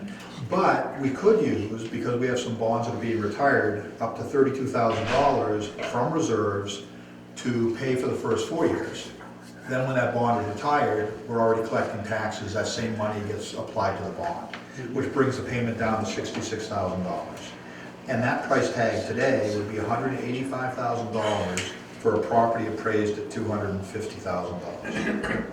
A better case scenario. $185. Sorry about that. And then the other option is, if we were able to get a 2% loan, and I have calls into USDA Rural Development, that would bring that payment down to something like $40,000, which means that taxpayer burden for that $250,000 property would be $111 a year. So those are some, this could happen. If there were any grant monies available, Gordon is starting to work with all the people he knows on the marine side and the state to see if there's any monies that might be available. You can always do some kind of a fundraising campaign. I mean, we don't know, but those are the best numbers I have today, which are really squishy. So, I mean, when Lee is concerned about the impact on our tax rate, it's not an imaginary concern, it's a Right. real concern. Right, he's not crying This wolf is at real, all. this is real. Lee, And the other thing that we have to consider, this is just one part of increasing taxes. I mean, a lot of people here want to increase the police, or they want to increase, so I'm talking about more than just this as increasing the taxes. I'm talking about overall taxes in general. Lee, that's hypothetical, and it's for future boards to decide, not this board. This board is- It feels like, am I hearing that there's interest in the treasurer rewriting Articles 11 and 12, deleting 12 and rewriting 11? Is that what I'm hearing? 11A, right, making 11. 11A is just it. an option, yeah. Okay, and we're still going to recognize that the numbers are still squishy, they'll get a little bit better? Correct. Can you get us any better information, or is that just what we should live with? I think we should have an 11B in there, which is do the wall that we talked about with Rivet. Well, before we go there, Yeah. Will you be changing the numbers that are Before that? currently stand at $1.6 million? Or is that the number we're working with? That's the number we're working with today. When, Before, we maybe till the second week in July. yeah, hopefully I can revise. Okay, so we Yeah, will, don't we revise it will, up. we will revise that number. Okay, so I guess what would be helpful to me at this point is that be established as approved by that's what the overseers want, so can you guys vote? Yeah, I. Well, excuse me, there was a question here about whether we have two options, which is 1.6 million or Okay. roughly $500,000. So let me go back to that one then. I have, based upon this whole discussion, two other pieces that come out. There certainly is some merit in saying, let's have an option. If this is voted down, you could have an option to vote to do just the seawall. I don't know how that works. A bigger concern for me personally is, we're gonna put $200,000 into a sewer treatment plant. And if this is not approved, then I think we need a warrant asking voters if they'll approve for us to fix that bank, so we don't lose the treatment plant that we built. And how much is that? We don't have any idea. Really need to do just. But you could, yeah, so at any rate, I'm very concerned, to build that building and not fix the seawall seems to be backwards. And I don't think anybody disagrees with that. How you fund it, how you get it done is a different problem altogether. If the $1.6 million warrant is approved, it's no big deal, it gets done as part of the broader project. I Jeffrey? tend to disagree with you On which part? on that the seawall by the waste treatment plant needs to be redone. The seawall up near the yacht club is really in bad shape, okay? But right at the building, it's in pretty good shape. That building has stood there 30 years Yeah. without, And that's okay, we can agree to disagree, I'm just trying to get warrants. Well, Right, Jeffrey? it's like every time we get clarity, we backslide. So we need to go to the voters as overseers and say, this is the option we believe makes most sense. Vote it up, vote it down, this is what we think makes most sense. And if they vote it down, well, then we'll figure it out. But what we ought to do between now and then is work with our constituents to get them to understand why we believe it's the best option. Vicki? I agree with Jeff. I was just going to say, I am sure in our notes somewhere, this revetment was $250,000. And I think that, not $500,000. But I do believe, as I'm trying to come to grips with the numbers, and I just want you to be aware of this, because if we go to present this, somebody out there is going to say, I was at that meeting and it was $250,000. And in our notes, it says we voted on it.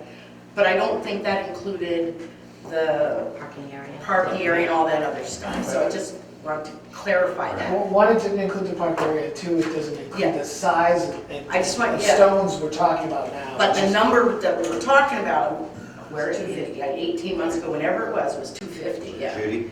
I agree 100% with Jeffrey that we have to present one idea.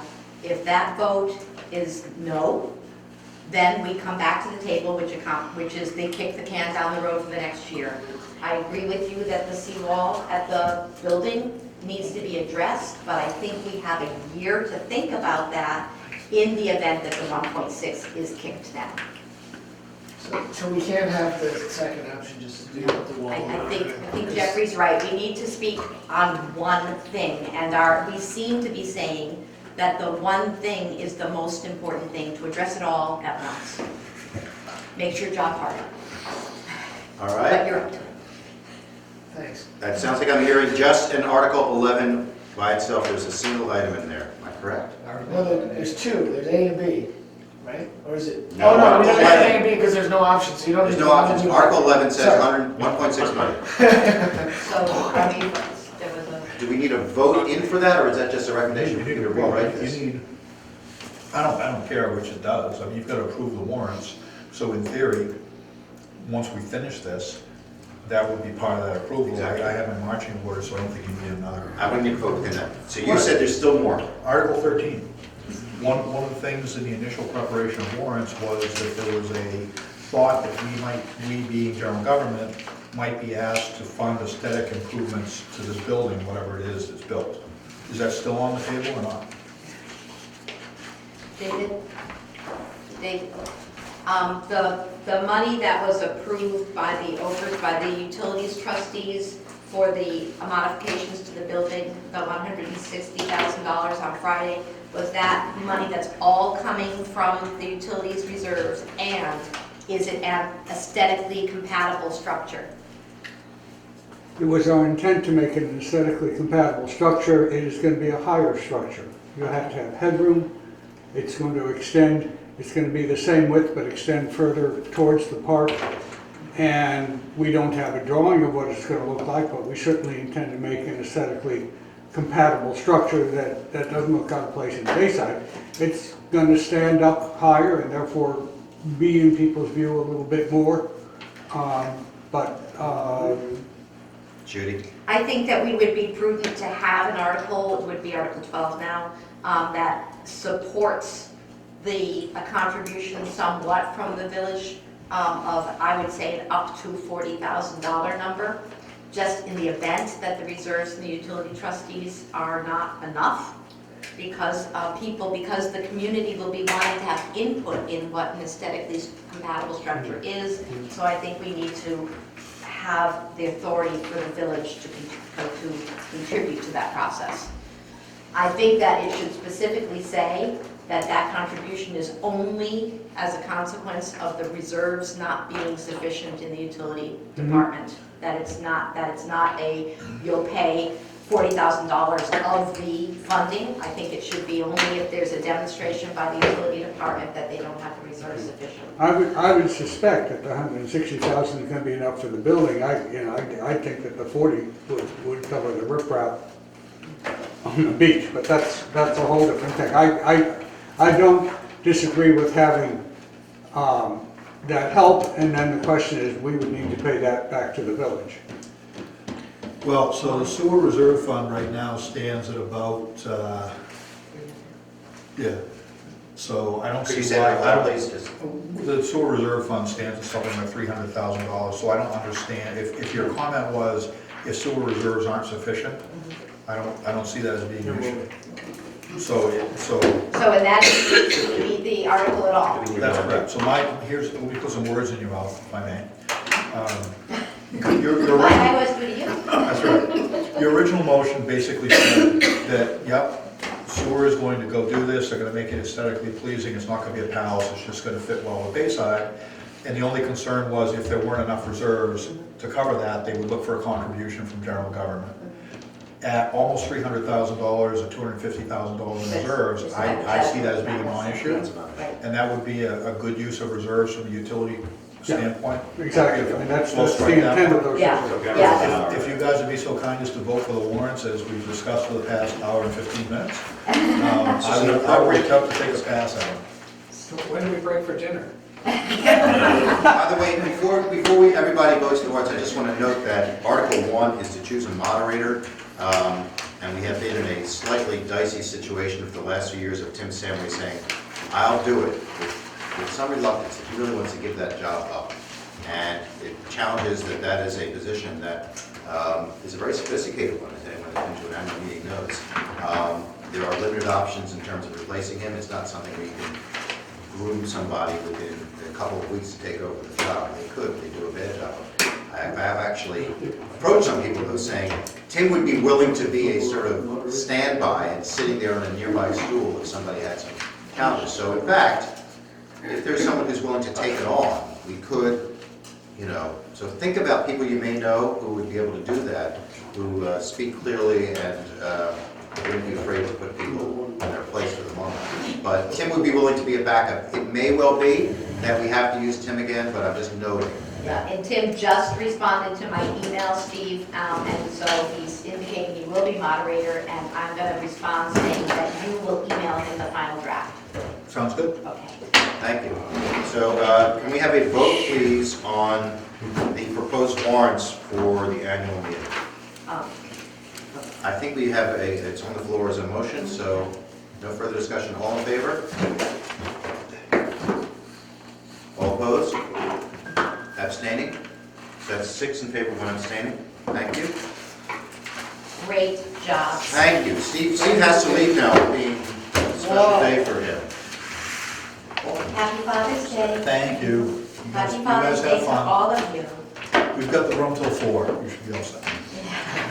Yesterday when you said it in jest, today I'm afraid. Could be closer to the truth. Yeah. We're gonna move, report of the village agent, Bill.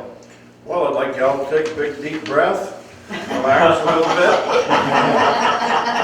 Wish all the fathers in the room happy Father's Day. Oh, thank you. We'll talk about Right that. back. Okay. All right, and as you know, I've been saying with the way that the overseers have assigned all these committees and subcommittees and things, that has helped alleviate a lot of things on my plate that I used to do in the past. I'm still involved in them all, of course, but, so you will hear a lot of things from some of the committees, that I would have normally reported in the past.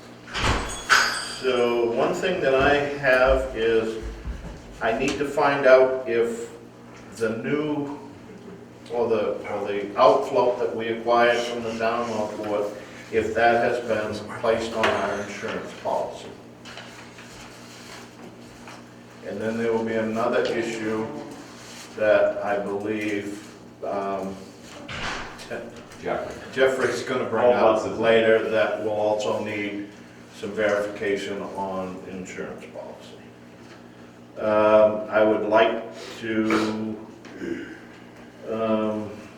I think it was Greg Brigham and his son went ahead and made a wooden ladder for the boat float and installed it. We're going to see how that's going to work. We'll see how that goes. So that is on the boat float now, so we have that to go on. One of the things I would like to know is, are the lifeguards to start the weekend of the 29th of June? Our safety committee chair is In the back. in the bathroom. Can we just delay that for a moment? I'm not That's sure, when they typically start. not sure. It's on that. typically when they start, just before Yeah, this July was the 4th. week before. Let's say yes. So, the other thing is, our police department has already started work. I guess Steve has brought it up too, that the local people are finding out, oh, wow, geez, there's a cop on already. So there has been some, I think, Chatter. they just told me this morning there was like 12 to 13 speeding stops already. There are a couple of big trucks he was looking at. And I am in the process of working and trying to establish where they've been here on the weekends. I haven't had time to transition the speed sign that we have over to them and get the program to see if it's gonna work on their laptop computer so they can get the speed sign up and start getting that up there. Because I know people think I'm gonna be, well, that's not up yet. Well, it should be the police department's responsibility, not the village agent's. If they can't get it up on Bill on their computer, is it something that will stay with us, or? Well, we'll have to work something out, but we might still be able to do it through my laptop. The only thing is, it's the reporting that comes off in it. It just spits out so much paper. It's just a waste. So it's something that needs to be physically. So it's something we might be able to work out, but I just haven't had the chance to sit down with Michael and work that issue out. And I would say whether or not it works with the computer, it's a deterrent to speeding when you just see the sign, because it wasn't hooked up to the computer for the longest time, was it? Yeah, it's always been hooked up to the Oh, computer, okay. but I thought- it's just we haven't been printing out. Oh, printing out, I see. The Okay. printouts, because it's a waste of Yeah. resources. Because it's hours and hours and hours of stuff that there's no reporting. Well, if you're not going to use the material, there's no sense to do it, yeah. Okay? Let's see. We're having, somebody has brought up the issue of, on North Avenue, these 3 signs that are over there saying private parking. We believe, I think Dick Brockway and I met with the owner of one North Avenue last summer. He gave us an idea where his property line was, we measured out things, and we determined that we think the limit is right where those signs are. So from them signs out is village property.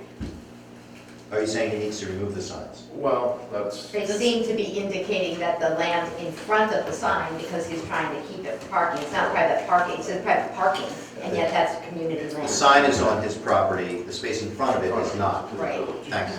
And there's a big old railroad tie in front of it, so he's marking out a piece of village property that says it's his. Right. Thank you. And, Three And- signs. also, there is a wood pile that's there that we believe is on the village right away.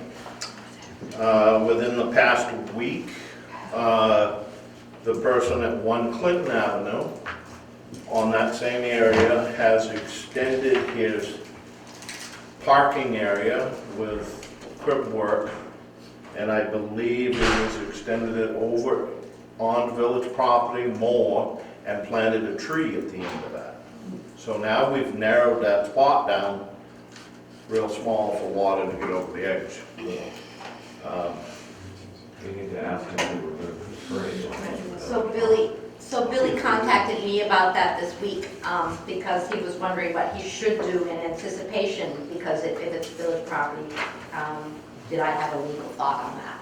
And I asked that Billy contact the gentleman and say, at the very least, do you have a survey to suggest that this is your land? Well, Billy didn't have a chance to see him.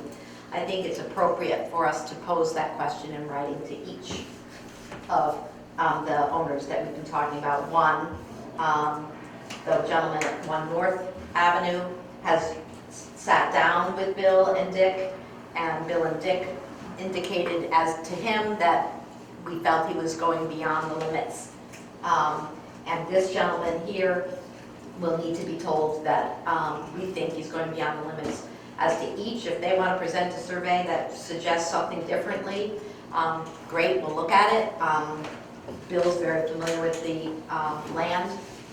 We think that's village land. So I think the initial conversation should be prove to us it's not, and if they don't get back to us in a very quick time frame, then we should be instructing them to remove the materials. The only way it could not be village land is if the road wasn't village land, because it's the end of the road, so it's Right. obviously village land. Right. But I think any letter has to say, we need you to remove, if you're not able to confirm that this is your property, we need you to remove the stuff within a certain period of time. Or we're gonna do it for them. Right. Oh, I agree with you. I think that's exactly what it needs to be. I think the tone is what I'm talking Oh, about. yeah. Yeah, that, oh gee, we see that you may be confused. Prove to us that you're not confused. Right. If you're confused, take it off, and if you won't, we will. And those signs need to be removed too, because really, anybody can park on the village street. Right, so that's what we're saying, he's got to take the signs out. He can park his car, I don't give a park his car Yeah, I on mean- village property. But the Frankly, tree, it takes the sign down. You'll don't probably be taking go- that tree up too quick. That tree could serve as one of our replacement trees. If you can talk to the tree warden about the tree. Although it is in the way, it's in the path of the snowplow. Oh, well, he's got to get rid of the tree, then that's not. Well, it will be taken care of come winter time. You plan to take it out with the plow? It sounds like I'm the one writing this letter, which is appropriate. So it sounds like I'm sending a letter to, and I'll need the names and addresses, at 1 North Avenue and 1 Clinton, that each of them are essentially impinging on village property, one of them with signs, and that if, And the wood pile. and wood pile, and if they can't, and I'll take a look at it, and if they can't provide us with a survey, I'm going to say within 2 weeks, 14 days, then that indicates otherwise, then they are on village property and will do the removal. Either they should do the removal or we'll do the removal. Right, I mean, Paul Bernacki was gonna do his Tootsie Roll thing, and he's been waiting for the wood pile to move to do it, so. I would give them the option to remove it first. Yeah, I'm by trying the to- work for ourselves, Yeah. yeah. I'm We'll getting- survey or removal, source the survey, remove the property within 14 days. I don't get another 14 days to remove. No, and the 14 days is a nice timeline, because that then gets us to our next meeting, so that we can then say, oh, okay, the letter was effective. Okay? Yeah. Do the, it's not usually the case, but do the overseers want to see this letter before it goes out? I got way too many That things. North Street extension is 25 feet wide, so be sure when you go after the guy on 1 Clinton, that, Right, we're talking his that's his what, erosion. that's what you and I was, remember, we tried to distinguish that with him, but he kept saying, this is where you start, this is where you start, so. Remember, it was at that fence. And I want to say that, again, there's a lot of this going on around, and as you become aware of it, or as overseers or whatever, I do believe it's in our best interest in the long term to act on it.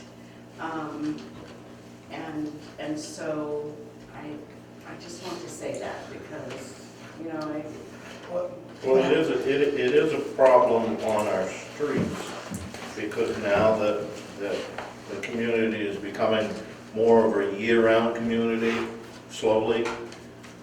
These streets weren't designed for the wintertime, and when people start encroaching into them right-of-ways, it makes it harder to remove the snow in the winter, it makes it harder to keep the maintenance on the roads right, because they're just encroaching so much, and it's a constant battle. I mean, I can name off several places, and I know we've dealt with some of them, and nothing's happened. That we're gonna have to address coming up when we get ready to start upgrading and getting our roads straightened out. Because there's people, like on Jeffrey. Well, it already was an mentioned. eye-opening experience for me. Billy was at my house for a committee meeting, and when we walked out, I said, so show me where the setback line is. Well, it's. Your kitchen. If you Yeah. don't. Well, Jeffrey, we were sitting in it, but if you don't I mean, I had no sense until Because we there's went a through that. 45-foot wide that, street. that process, and, you know, people have landscape right up, well into the village, they have these giant rocks. I mean, there's no way we can effectively repair and manage Main Street the way the encroachment exists on that street. It's just, it can't happen. There's an issue that irks me, and I'm not as guilty of it as anybody, but people are landscaping their properties and taking away their off-street parking, and now they're adding to the on-street parking issue. We have a couple of issues there in our corner of the world. And Well, it's happened throughout the village.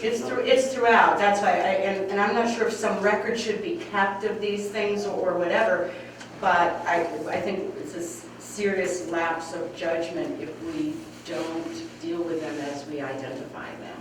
And I think it's But, part of the zoning. and is there some way we can, I don't know, do this annually or at some point, just to be instructive, because you have, like, I'm a new owner, I didn't know where the right of way was. Where we illustrated for the people living on these streets, did you happen to know, I mean, when you told me the telephone poles are always in the right of way, well, if you go 2 feet behind the telephone pole and draw a straight line, it becomes pretty obvious. But I think people don't, in some cases, people don't care and they're just gonna do what they want. In many cases, people just don't know. No. Right, they assume. I'm already making a note to mention at the annual meeting among other things. That's a great. Michael? To this point, I remember Ned was here last year, and he had raised the issue, and I believe he was going to initiate a study or some kind of inventory of rights of way. It's funny because Ned was just There were, here talking with Dick and me because we had said that we would take care of that task. And so we were just talking about the signs and where we're going to, and posting them, Yeah. what they will say. These are on the public pathways Yes, that that's we're what I mean, talking about, yeah. And I think in a number of those that Ned had raised, we have people blocking and planting and doing all kinds of parking. So that, and they may or may not know that they're, Right. it seems to me that there are several that he raised, that people, the folks that are adjacent to them are well aware and they've gone ahead and. Right. All right, Bill, keep going. One of the other issues that I wanted to bring up, and you know, I don't know, is road closings for events, village streets. Parties. Yes. how should that be addressed? Should that be part of the village agent and the police department? Or should that come in front of the overseers for like each bin? In terms of approval? Yes. Well, in the past, and I'm talking the long distance past, 1994 when we did it, we first spoke with the cop and then got approval from the overseers. I think that's essential to get the approval from the overseers because we went through that process and there was at least one resident who found that was very offensive that we had blocked off the street and drove through our party at a clip. We were able to say, we have all the proper permissions. So I think it should come to us. Feels like there's another form So waiting it here. can go through me, the police department, maybe talk about it, safety committee, and then recommend it back and bring it back to you guys and do that way. Well, there's been some discussion about things that go on in Rebels Park, and we want to close down a street for safety purposes and reroute traffic in a different flow for that event. You're right. That And kind of thing. sometimes, like, I think it was, Mimi's 90th birthday party, there was they shut down one of the streets so that people could flow without worrying about a car coming down, and it wasn't blocking off access to the community generally, because it's just, and in 1994 it was my family cottage and the family cottage across the street, and we were having a celebration for the survival of Bayside, and we blocked off Main Street. Anywhere else you could drive.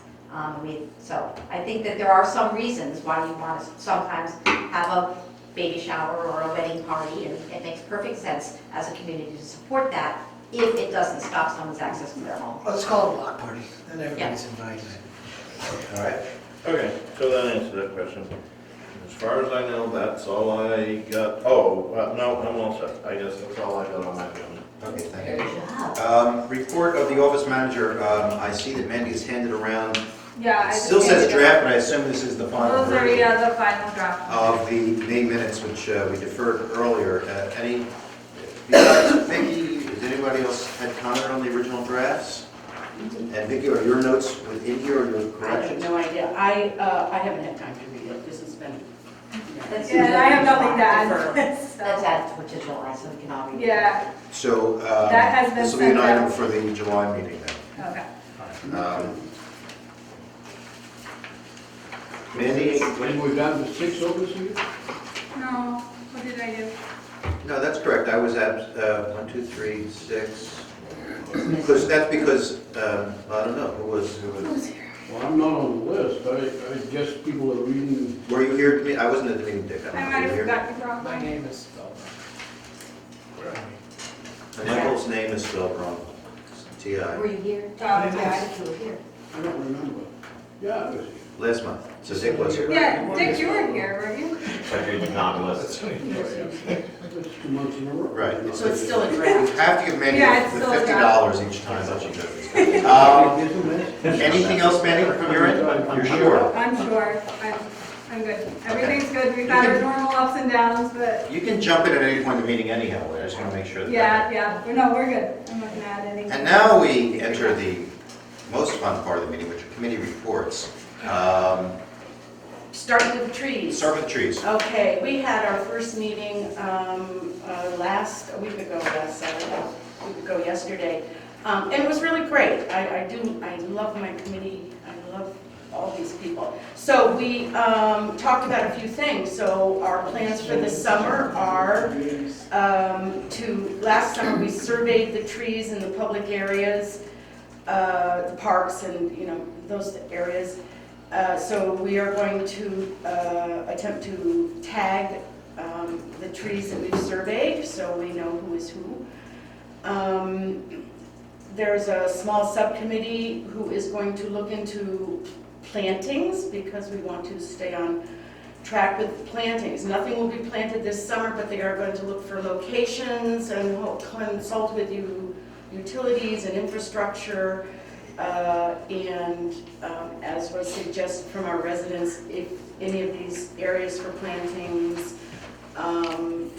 talk to residents if they're in the way of where the trees are going to be planted. So that's a great subcommittee to get started, and I have great faith in the guys who are going to be doing that. There was talk about the Emerald Ash Borer and starting a conversation as to how we as a community or how we as a committee might suggest to the community that we would want to handle that. Apparently, once it hits, it's really, really devastating. And it has been found in New England. I can't Is it remember. me too? I think it's, yeah, I was gonna say it's, I think I heard it was in Maine too. So,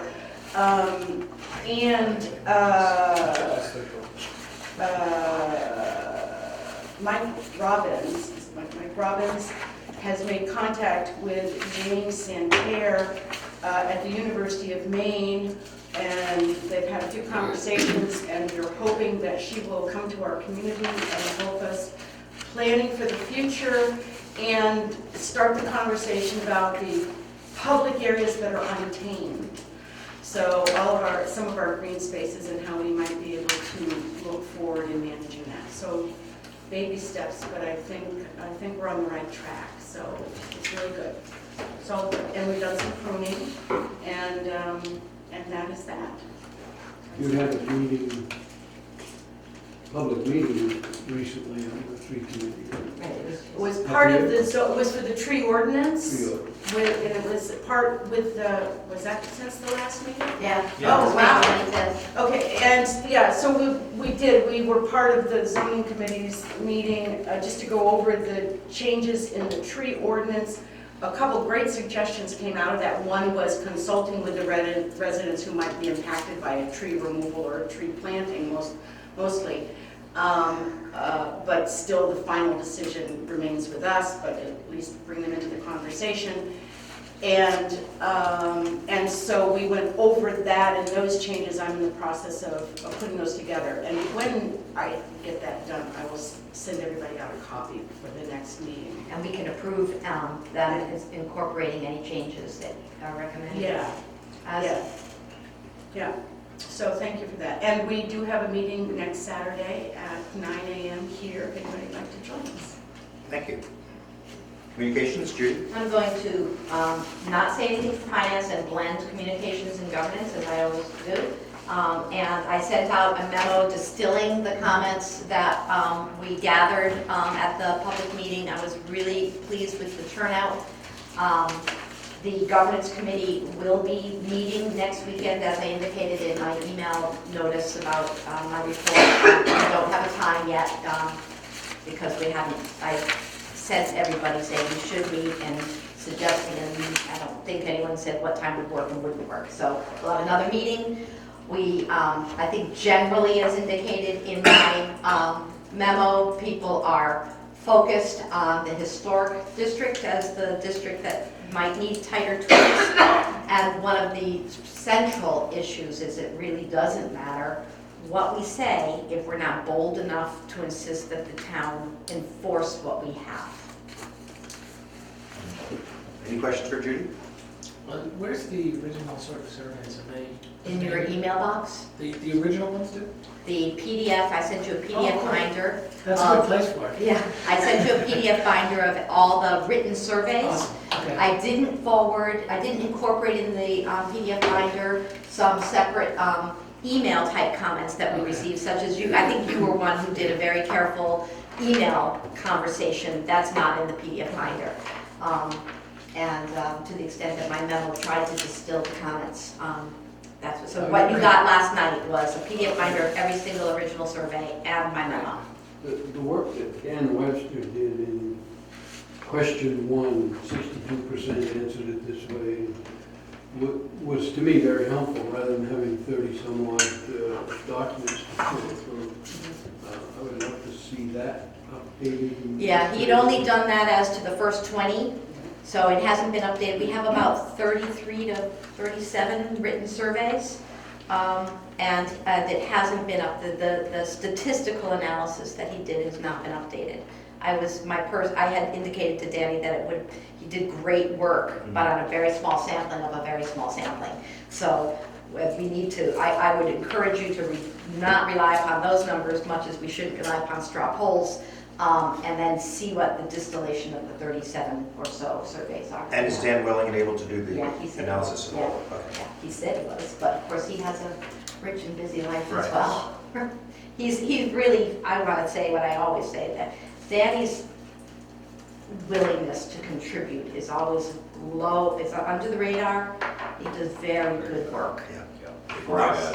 And are you intending to make some sort of report out at the annual meeting? Recommendations there? Probably not, based on the fluid, what we do plan to have is at least one more public meeting, and then another public meeting. I don't think we'll be presenting a zoning ordinance change until next year, Okay. because we have strong strong opinions that are here. And anything you're gonna do has gotta be to bring them here, and we're not gonna accomplish that with all the more, my view, the seawall can't be diluted in that conversation. We need everyone to be focused on that. Okay. Mr. Landon, infrastructure. Well, we've kind of beaten this one up a bit. I think, let's start with the roads. We had the extra $6,800 this year to do the roads. And Billy's estimate there that we have is about $20K to do the roads, to finish sort of what we've been doing with getting roads up to speed, up to snuff. And a good part of that is essentially gravel and so on that hadn't been replaced for years, that we have roads eroding down the middle, and we need to build those up. And we'll get to that when we can. Obviously, we need to work on it a little bit each year. With respect to the North Avenue work, we're not going to do any sort of long-term drainage improvements at this time. It's mostly just going to be shore stabilization and again, that works, so they remove the wood pile and so on. And I'm not sure you can even do it anymore now until the fall. There's a window in the fall and the spring where you can do that planting, so it might be too grown in now. Yeah. So we'll continue doing that. That's going to use a fraction of that budget that we had for that, and the rest was going to be design money, and it was worded in a way that we can use it to help with some of these other issues we have with the other wall. So that's what we're going to be using some of that to refine some of this stuff here. We had an infrastructure meeting at the seawall on Friday. We went through everything that we had so far. We did a site walk, and it was pretty well attended. We had maybe 6 or 7 people from the public there too, so then they asked a lot of good questions. And, it was the same time that there was a meeting for utilities going on with the DEP personnel, so they were kind of there too, and so we had a little bit of a conversation there. And I would encourage everyone to come and to the next time we have one of those and take a look at it, because when you kind of look at the plans and you look at what we're talking about, and then you look at how certain things are buckling, you can kind of see the long-term potential issues there. So, Well, actually, I was going to save this for later, but I'll ask that question now, which is, there's been discussion about public meetings between now and the annual meeting. yes. To bring people better up to speed in terms of how we're asking for maybe one specific option. Who's mapping out, managing that process of how those meetings occur, when and where, and that sort of thing? Is that you? Is that a group of people? Who at the table is going to build the cat? I was planning on putting together a PowerPoint that's going to be a half an hour or so, and then circulating that to the infrastructure committee for comments. And then, so I think to Mike's point, and to a lot of other people's point, last year when we decided we wanted the engineer to explain this all to us. So we had sort of this one big meeting where everybody came in and the engineer was there. Instead of having the engineer this time, I think if it's just different people in the infrastructure committee who have this PowerPoint, we can do it multiple times, and that way people that are here and there and here and there can see and understand this. And that PowerPoint is being shown where? I don't know yet. I mean, it depends on how we want to do that. I would like to, personally, I'd like to set it up on rainy days, and I don't know how I can figure it out. It's kind of like, have your rain day, we'll have a reverse rain day. When it rains, we'll have the presentation. And if you have a PowerPoint that has been vetted by other members of your committee, It will be, yeah. then it certainly seems to make sense to give it to Dan, and say that there's a link online where people can go on their own and look at it. He can post it on the site as a separate page. People can just scroll through it at their own leisure, and you'll get a lot more people that way than would otherwise show up on a rainy day necessarily. So just make sure to loop him in when you get to that. Right. And then obviously I'd like to have a couple of, short meetings at the wall where people can see what we're talking about. I have taken, I don't know if anybody noticed, but some of those models are actually missing. I have taken those back, the revetment, the granite wall, and the existing seawall, and tried to rebuild those a little bit to reflect what the latest plan is. Good. With the green space. And I heard today there was no green space, but that's what the drawing showed from Right, I mean, the map design. there is potential, a little bit of green space, but still parking. Parking is key, everybody said. Will there be parking, Mike? There will be definitely, There- and actually, we're gonna, to some extent, redo right now, we have a drainage issue along where Park Row comes Right. into the park. That ditch runs underneath and then out by that little tree, and that's adding to pushing that short wall over. So we're gonna connect that to the outfall that's in the middle of the wall. And in doing that, we're gonna fill that trenching with gravel or something, so we'll have additional parking there potentially too. Judy? If the yacht club would give permission, it would be great if Dick's models were stored there for a period of time so that people, that's a more busy space than this space, they could see them. It would also, this is really pie in the sky, if we could deputize a child, a 17-year-old or so, to hang out at the end of the causeway and just with a little sign saying, ask me questions about the seawall, and if you had a handout right there, so that when people are going down to the dock, they can see, if you have a handout, this is very pie in the sky, this is what we're talking about. This area you're walking on and using, so you should care about it, you might want to learn what this $1.6 million is about. That's not There so you pie go. in the sky. You could get one for not much money. One of those thingies that realtors put in front of houses with, it's a little covered, and you open it up and then reach Have inside. any of There's a those? bunch of sheets. I believe we have a realtor who knows about it. Well, where's my, I gotta figure it out. And we could just have this, I don't think we need a little kid standing there. I think we just have them, people can come down and take them if they want to. And if it rains, sometimes they get a little wet, and usually they don't, and, you deal with it. But I think that's a great idea, a one-pager that, You're drawing the audience that's there is the audience that cares, that's what I'm thinking. You might try this up, so there are meetings, but you also might call it a seawall walkthrough day. Yeah. And you do an afternoon where it's Which just is- like safety day, you have everybody down, have all the experts or whatever, and then have a complete walkthrough on site. Where you get do it with good weather, so you're, Right. like on a Saturday or Sunday morning or Yeah. something, early in the morning, like 9 o'clock, donuts and seawall. you don't need to do Well, it. Have the, End up and at our house and have the meeting At set the out Valley. with your PowerPoint down there at the yacht club, if the yacht club would let you do it. It's only gonna be for a couple weeks. Yeah. I think that was what was so valuable about your meeting on Friday, from what I heard from people who went. The people who went there saw what you were talking about, and I think that helps translate into an understanding better. Okay. Just a little bit of work for you. Anything else, Mike? No, that's plenty for right now. Bill? I just got one question, I don't know whether it goes to Mike or who it goes. Last month's meeting, remember we had the Holman's daughters call about the ditch in front of the Holman's house. Right. And remember, I know you talked about a bridge, we talked about the, and I finally left it as, you overseers need to go look at it yourself to get a perspective of it, kind of like you're talking about with the seawall. I think, I haven't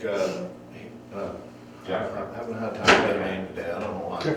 Jeffrey looked at it, I'm I know not why, sure if it's you went because and of looked the- at it. I looked at it and I communicated back to the family. Right here. And I indicated that we did not see an immediate solution to this. Okay. And the family, Or a need for it. Right, immediate Right. problem is what And it's I, not a problem. and they heard that, the degree to which they're ecstatic about it, I don't know, but they heard that, so I think it's a non-issue. So all I want to do is just follow up, make sure we didn't let that slide through the cracks. right, I looked at it, and to me, I get that it's hard when it's harder to walk. And Mr. Holman's does have more difficulty walking, as we all will, but it's not an egregious situation we created.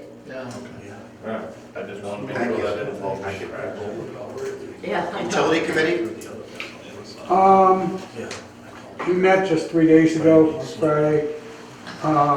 We, first of all, reviewed the compliance schedule that has become law. We're essentially under a consent decree with this compliance schedule, which has fairly strict limits for when and how we come into compliance with year-round wastewater chemical treatment and with increased requirements for testing.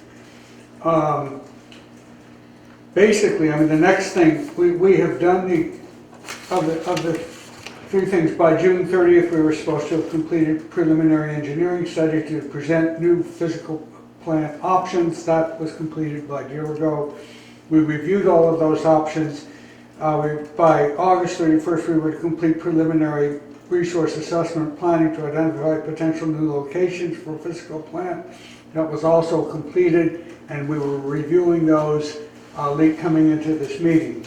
The next one is by or before October 31st to select location and finalize preliminary design to support the NVC effort to secure funding for a new physical plant. And we're saying by Labor Day, but the next things after that, to secure approval of funding from the residents of NVC, either at the 2019 or 2020 meeting, and to have a complete final design by September 30th of 2020, and to have complete construction of the new physical plant by December 31st of 2020. So that's a tight timeline. Because of that tightness, there were only four of the 5 members at the meeting. Judy could not be there, but she'd been at the previous meeting when I was away, and at that meeting they had fully discussed the various options for site location, and were in agreement that we need to build where we are right now and enlarge it and make it better and maybe try and make it beautiful.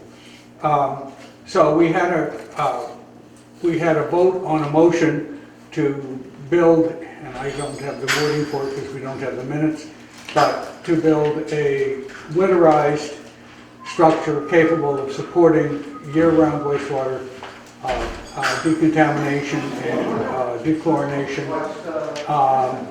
at the current site.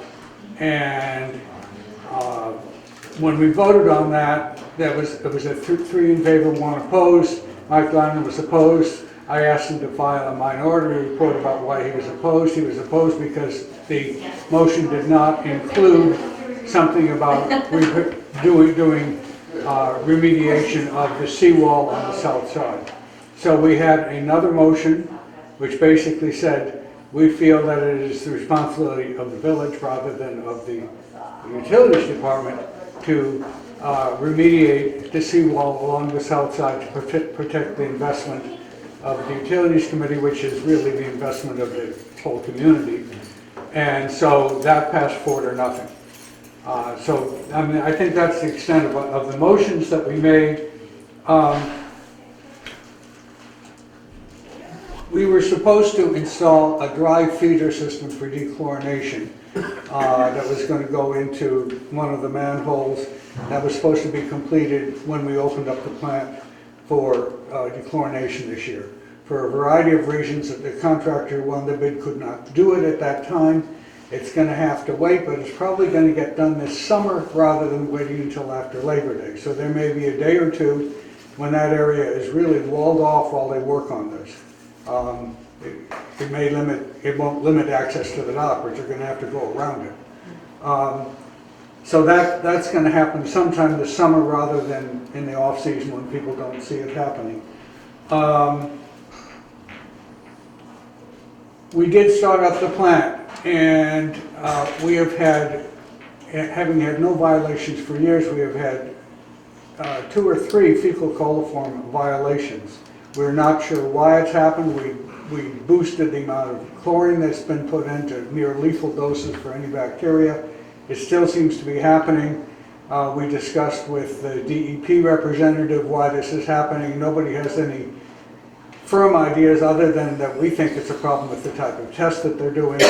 And so we are sending duplicate tests and different kinds of tests to different systems of testing, because we feel that we are thoroughly chlorinating and decontaminating, and nevertheless, we're going to get a notice of violation because of that. Judy, we need to have a public meeting, which I would say ought to be between the 4th of July and our next meeting, July 16th, to talk about what we've recommended to the overseers and what we need to do and what we're going to do. I mean, this is not an advise and consent situation. This is, we're complying with it, and we're doing it in the most cost-effective way. It's cost-effective as long as we don't get washed away, and I think what we build will not get washed away for the next 10 to 20 years. But we need to have a public meeting, and I'm not quite sure when, and we need to discuss among ourselves when we can have that meeting, but my suggestion is between the 4th of July and the 16th, before our next meeting. The only other thing Billy brought up is that the town is going to be repaving Shore Road between here, down here in front of the community hall, up over the hill, and down to where they finished before. He says it's 1.5 inches overcoating. They're not going to grind up and redo, but we're going to have to, because they're overcoating, we're going to have to elevate our manholes and all of those things, so that we're going to have some cost relative to that they will put into their bid, and then we'll have to reimburse them for it. But if you think you're going to be driving down Shore Road in September, maybe you won't be. The other thing is that we have a replacement of a water line that has been bid out to Farley and Brothers for Cove Road, and that is also going to happen after Labor Day. I'm not sure what date. Did I cover it? Any questions? Utilities committee? So I'm sending the utilities trustees, Billy and Mandy, a invitation to a meeting on Saturday the 13th for a public meeting as a possibility. Say it again? I'm sending out a note to you all to see if that would work, Saturday Like the that. 13th. So Saturday the 13th? For a public meeting. Yeah, So I you'll think- get an email to see if that's what we want to do. Right. Okay. So, and I don't quite know how notifications of public meetings happen. Yeah, because there's not a vote required, if this is an informational meeting, Yeah. we won't have to publish, but Yeah. of course we'll want to publish. It's Yeah, not- well, I don't want people to think that we just Right, decided we're going to do it and tough luck for you, even though Right. that is a little bit the case. exactly. I suggest we don't take a straw vote. No, No more straw. no more straw votes. That's the straw that broke the camel's back. Safety committee. Oh, okay, that's a couple things. You may have noticed that the police are doing their ramp-up hours, and so we've had some police coverage since Memorial Day, actually. It's ramping up. Bill, do you have anything to speak to that, about police coverage, just in ramping? I think I did in my thing, I think you was out of the room. Okay. Yeah, they started their ramp up on Memorial Day weekend. I think they worked one day, half a day, Memorial weekend. Last weekend, they worked a little bit more. This weekend, a little bit more. You know, so they're starting to ramp up. And like I said, they had, I think it was 10 to 12, maybe 13 speeders stopped so far. I wasn't told whether they issued any tickets or not. So they are up and doing their job, and I'm working, like getting the speed sign to them and get that process going so we can get that up. So, I have a speed question for you. Do we know each speed limit on all the roads in the village? Yeah. And where would that be? They're all on the signs on the road. Sides of the road. So They're it just not before, all 15 though. They're no, all the ups and similar. downs are 15. The ups and downs are They 15. don't and- say it, but like, if you were going down George Street and you took a right up any one of those roads, there's no speed limit sign there. There's an implied speed limit of 15 miles an hour unless otherwise noticed. Right. But that's As a matter not, of law. well, Yeah. it's interesting because I asked Barbara at the town hall about that just because I was curious. And I said, what do you have for speed studies that have been done before, basically just to get an idea? And she quoted some stuff that was done by DOT. And basically, the speed limit is 35 if it's not posted, and it can be 25 in a thickly settled district if they do a study, is what she said. Right, which pertains to public ways that are managed by the town. Okay. Our up and down roads are village roads, and so it's 15. That's their study, their rules don't apply to our up and down roads. They don't? No. Okay, so is there a thought at all, you don't have to answer now, but of signs, because if we want the policemen to enforce stuff, it would be nice if there were signs in those areas that showed that more than once, was my thought. And I also had the idea of, did we want signs where you came into the village that said that village roads 15 miles per hour unless posted, so that people know that coming in? I don't think you can post them on town roads without the town's permission. Well, I don't think Barbara and those guys are opposed to that. The last meeting I was at, when we talked about signs, they were opposed to that. It's their roads, their decisions. Well, I it's had certainly to fight worth to get asking. a reduced but sign put out there on George Street. Again, this isn't for today, and this is just a topic to add to the list of, let's talk about how we normalize that a bit, because we are doing more enforcement, and then we don't want people like, opposing the tickets because they're like, there's no sign, how would I know? And we know it's 15 miles an hour. What does your law book read for the state of Maine? Your driver's license, what does it read? So you're presumed to know the speed limit on the road in which you're driving. You don't have the right to say, I didn't see a sign. But if there's no sign and the default is 35 miles an hour or 25 in a thickly settled district, and we're giving out tickets for being above 15, isn't that a problem? I mean, that was my thought.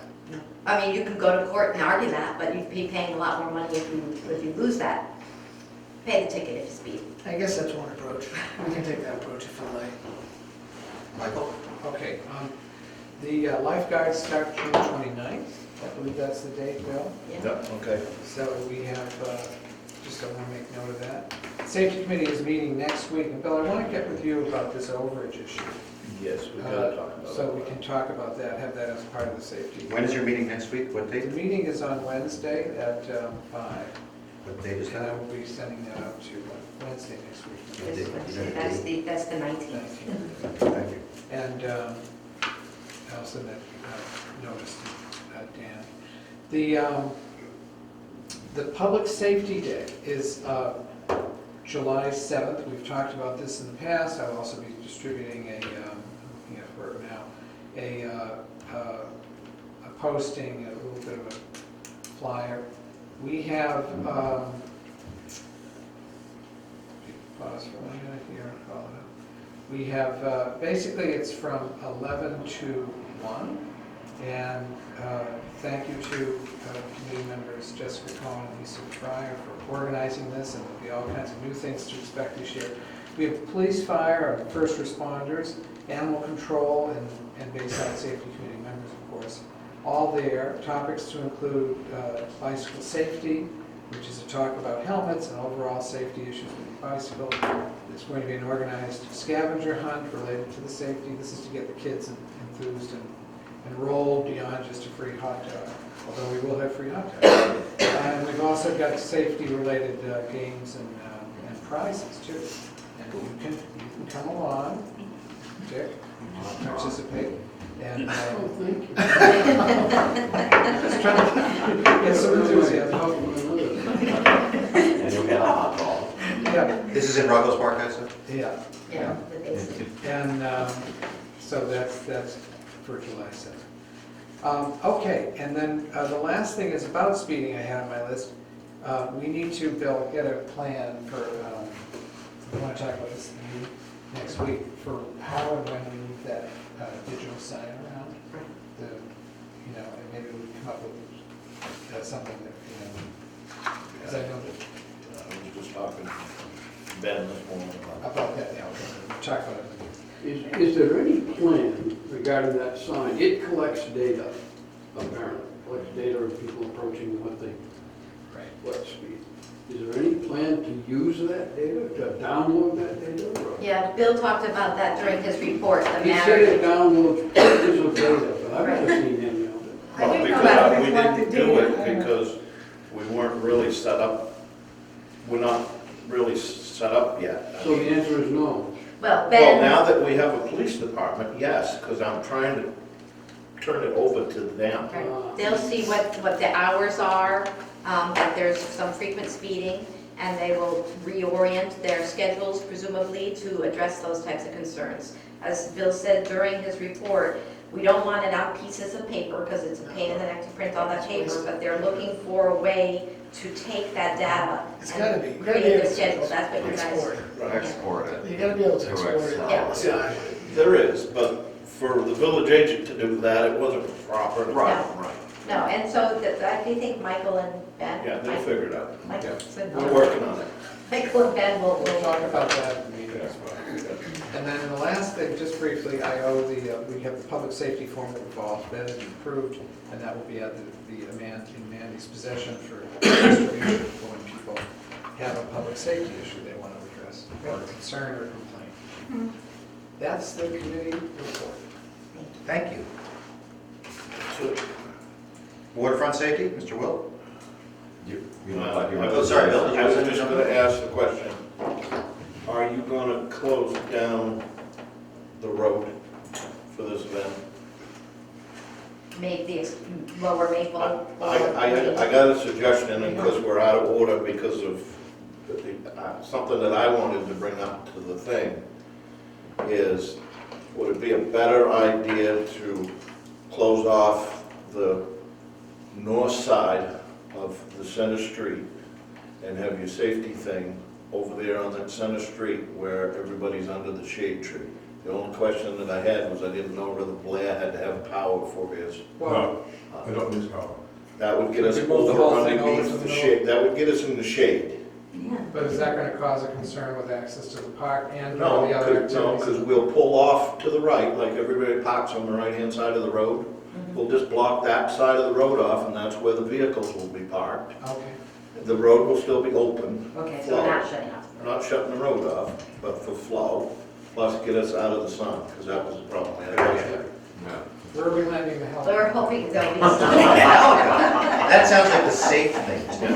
Where's the Coast Guard going to land?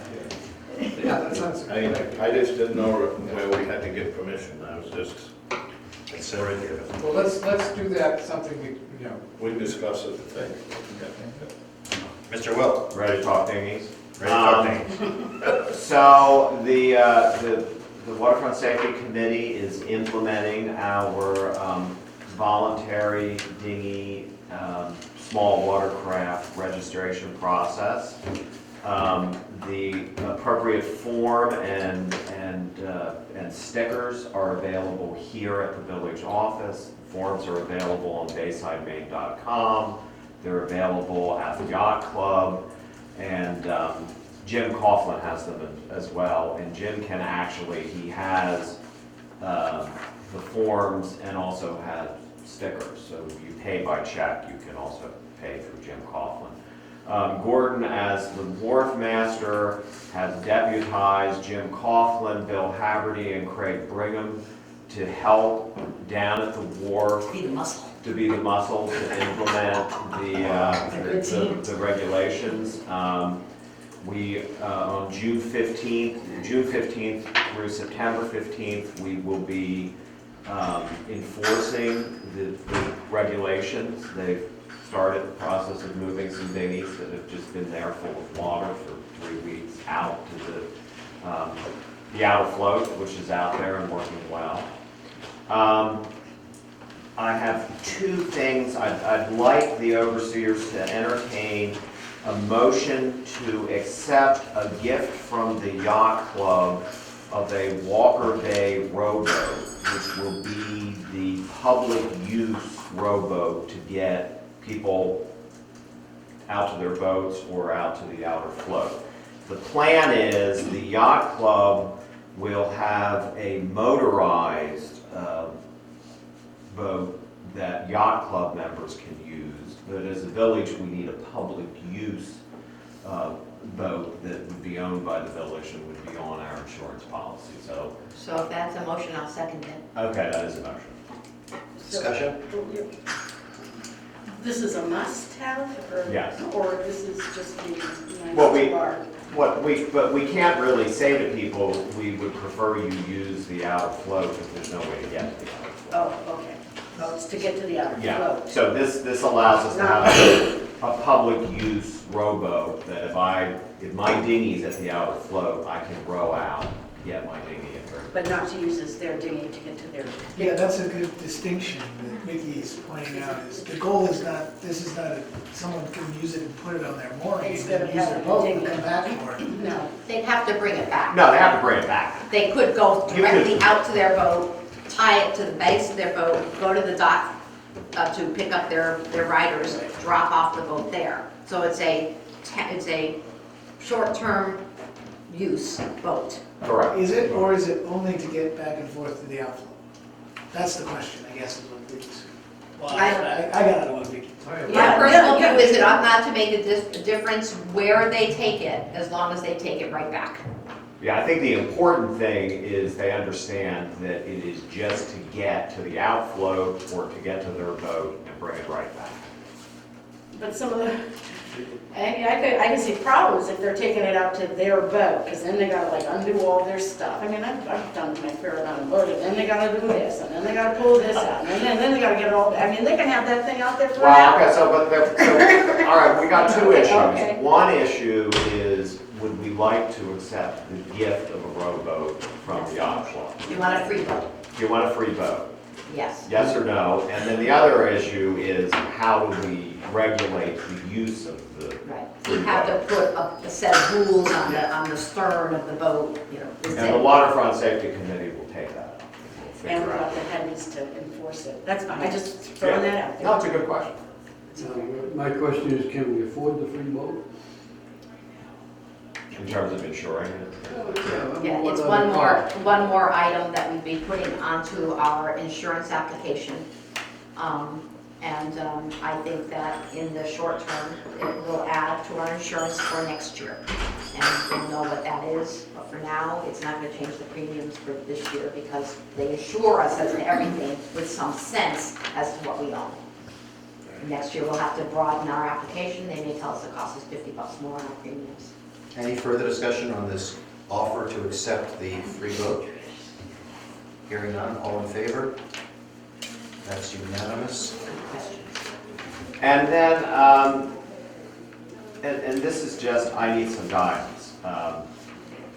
We would like to establish the ability of the overseers to implement a mandatory registration fee starting next summer for any watercraft stored on village property. And I just need help figuring out how to do that. So you and I can, clearly there needs to be a public hearing. And Right, when we make it a legal ordinance, we will have to do that. Is that going to be an article, or is that, how does that work? The ordinance itself need not be adopted at the annual meeting. Okay. It can be, it's the type of ordinance that can be adopted by the overseers.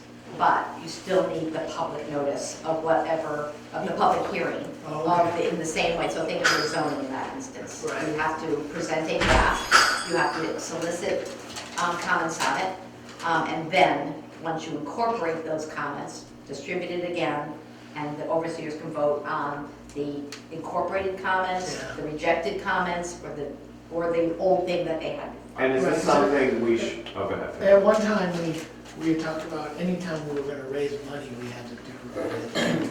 You don't think that's the No, case? I asked, Okay. good question. Yeah. I was concerned about that Right, because right. our charter is very clear that we have a way to raise money, and that is through the taxes. Okay.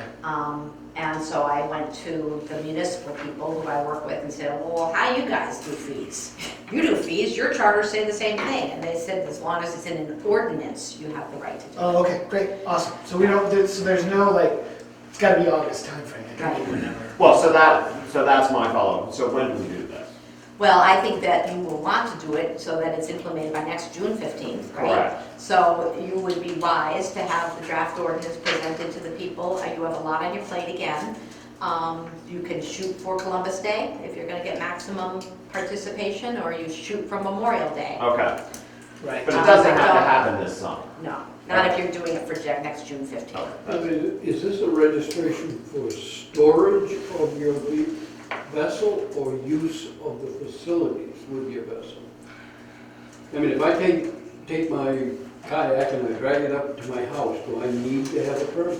No. It's Even though I use the boat ramp with a launch No, or for the but offload? the distinction we've made, it is for storage of watercraft on village property. So if you drag your kayak down and go in on the beach every day and then take it back up to your house, there's no need for you to. So if you launched your dinghy and brought it to the dinghy dock and then took it away that night, Right. at the next tide, you wouldn't need it, right? Right.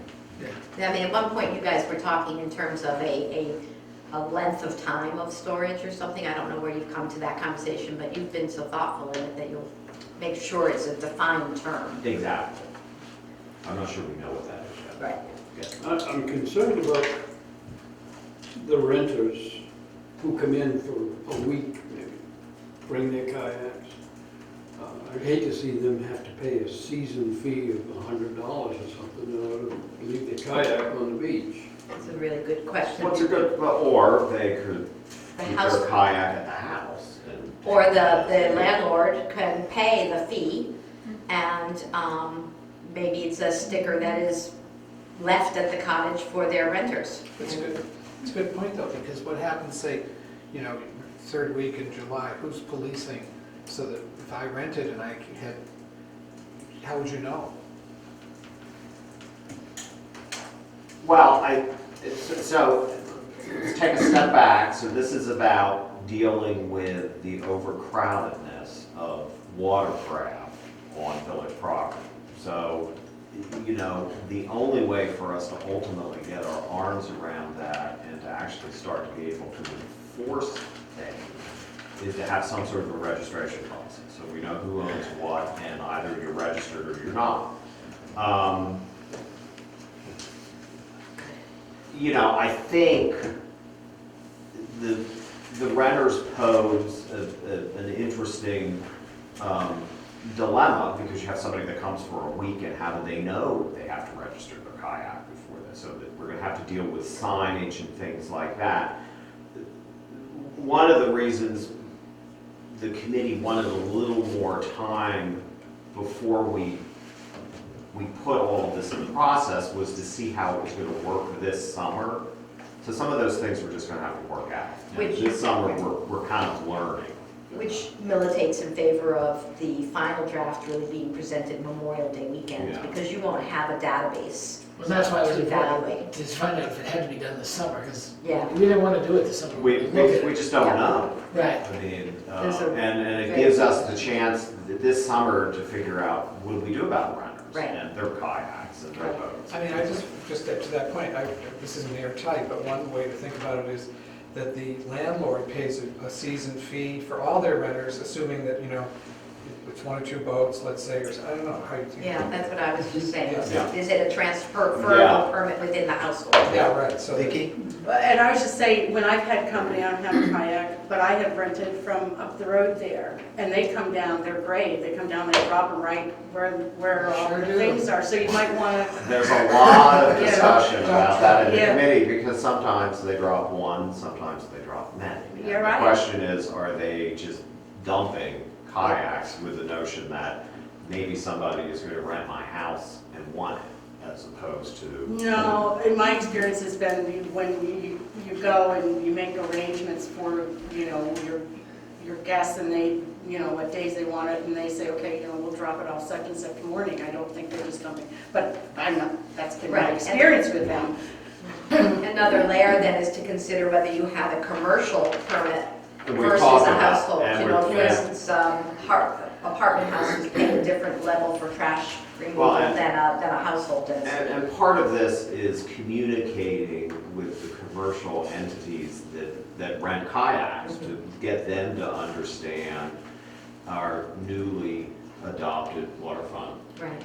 regulations vis-a-vis. And I mean, it's a tremendous service they provide, because you've got to figure, these people don't come in with racks and cars that can hold Right. kayaks and move them around, so it might be to their benefit to register a couple of their kayaks, and these are the ones that, we send down to Bayside kind of thing, but just to, I just they don't have have to the charge time, them it once a feels committee-ish. Yeah, I agree. Yeah. I just had one more question with respect to that, which was, do we know how many voluntary registrations we've gotten so far this year? Just ballpark? Yeah, 1, 2, 4, 6, 8. I would say about 12. Okay. That's pretty good for early in the Pleased with season. that Yeah. at this point. Just a note for your committee that as you continue these discussions, it wouldn't hurt to bring Jenica and On the Water, whatever the other major renting organization is in town. Just they're aware that this is bubbling up and that you may be talking further with them on this and maybe getting their ideas on it too. She did come in the other day, yesterday, registered her paddle board, so we talked about it a little So she bit. knows it exists, but she hasn't knows thought about it exists, yet for all of right. her properties, so. Yeah. Excellent. Yeah, that's a good point. Okay, anything else? No. Reference A. Great. Which brings us to the subcommittee on Nordic Aquafarms. I promise you we would get to this one. This took us a little while. We had an item or two to deal with first. Just amazed at the amount of cookies it took to get here. Yes. Yeah, they're almost gone. You're gonna need one. Just as a review, this committee was created, or subcommittee was created, and it's really an ad hoc committee that will not last too long, I don't think, was created last meeting in May. I was not at last meeting, unfortunately, but to my great delight was placed onto this committee. What you got? And so there are three members of this committee, Vicki Matthews, Mike Lannon, and myself. And the intent of this committee, as I understand it, was to review the material that was out there in terms of the Nordic Aquafarms proposal, application rather, and to make a recommendation back to the overseers in terms of what, if any, action the overseers might want to take regarding that application. The application was filed on May 24th. There were many parts to it. It's really quite mammoth. Mike Lannon has done yeoman's work in sort of grappling with and getting his hands around this whole thing. Mike proposed writing a letter to the editor of the Republican Journal. I had some questions about that as to whether that was an appropriate reaction or way to go. I proposed instead a letter that would go out to the various agencies, especially BEP, who's really running the show on this for the moment. And I submitted that letter to the other members of the committee, Vicki, and to Mike, as well as to the overseers. And I don't need to be the one who's talking on this. I'm happy for it to be Mike or Vicki. I'll just present my take, which is that this letter says essentially to the BEP and to the various other organizations, we've been following the issue. Hitherto, we have been neutral. We believe that it is appropriate to have a public meeting for the public to get up to speed on everything that's happening with Nordic Aquafarms for these various reasons, and submit it. Now, we're within a 30-day period from the May 24th application a window in May which, 17th. May 17th? Yes. A window in which to respond back to the BEP and say, Today. we request a public hearing. Other people may well be doing this also independent of us, upstream and others. So we're not the only player in this regard. I feel like I've talked enough, and I would like to first hand it over to Vicki and sort of get what your take is on this. I'm only one of three, and I was... Speechless again. For me. I don't have anything to say. I think you've covered it. Go ahead. Mike? So, May 24th was when all the documents were loaded up on their website. Okay. They had submitted it to DEP, it was stamped in on the 17th.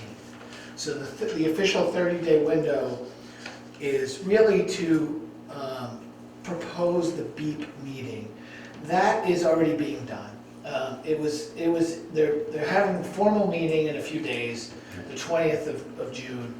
And on that day, they will have announced that they're going to go through the BEEP process, but everybody's sort of agreed, and that's going to happen. Upstream Watch has been watching over that, and they have conflicts and can't attend that particular meeting, but everybody's confident that that's going to happen. So then the question is, what is the definition of jurisdiction for that meeting? And to me, it meant that they are basically going to take control of this and take control of the process, okay? Then whether the jurisdiction is... Who is they? The Bureau of, BEEP, which is Bureau of Environmental Protection.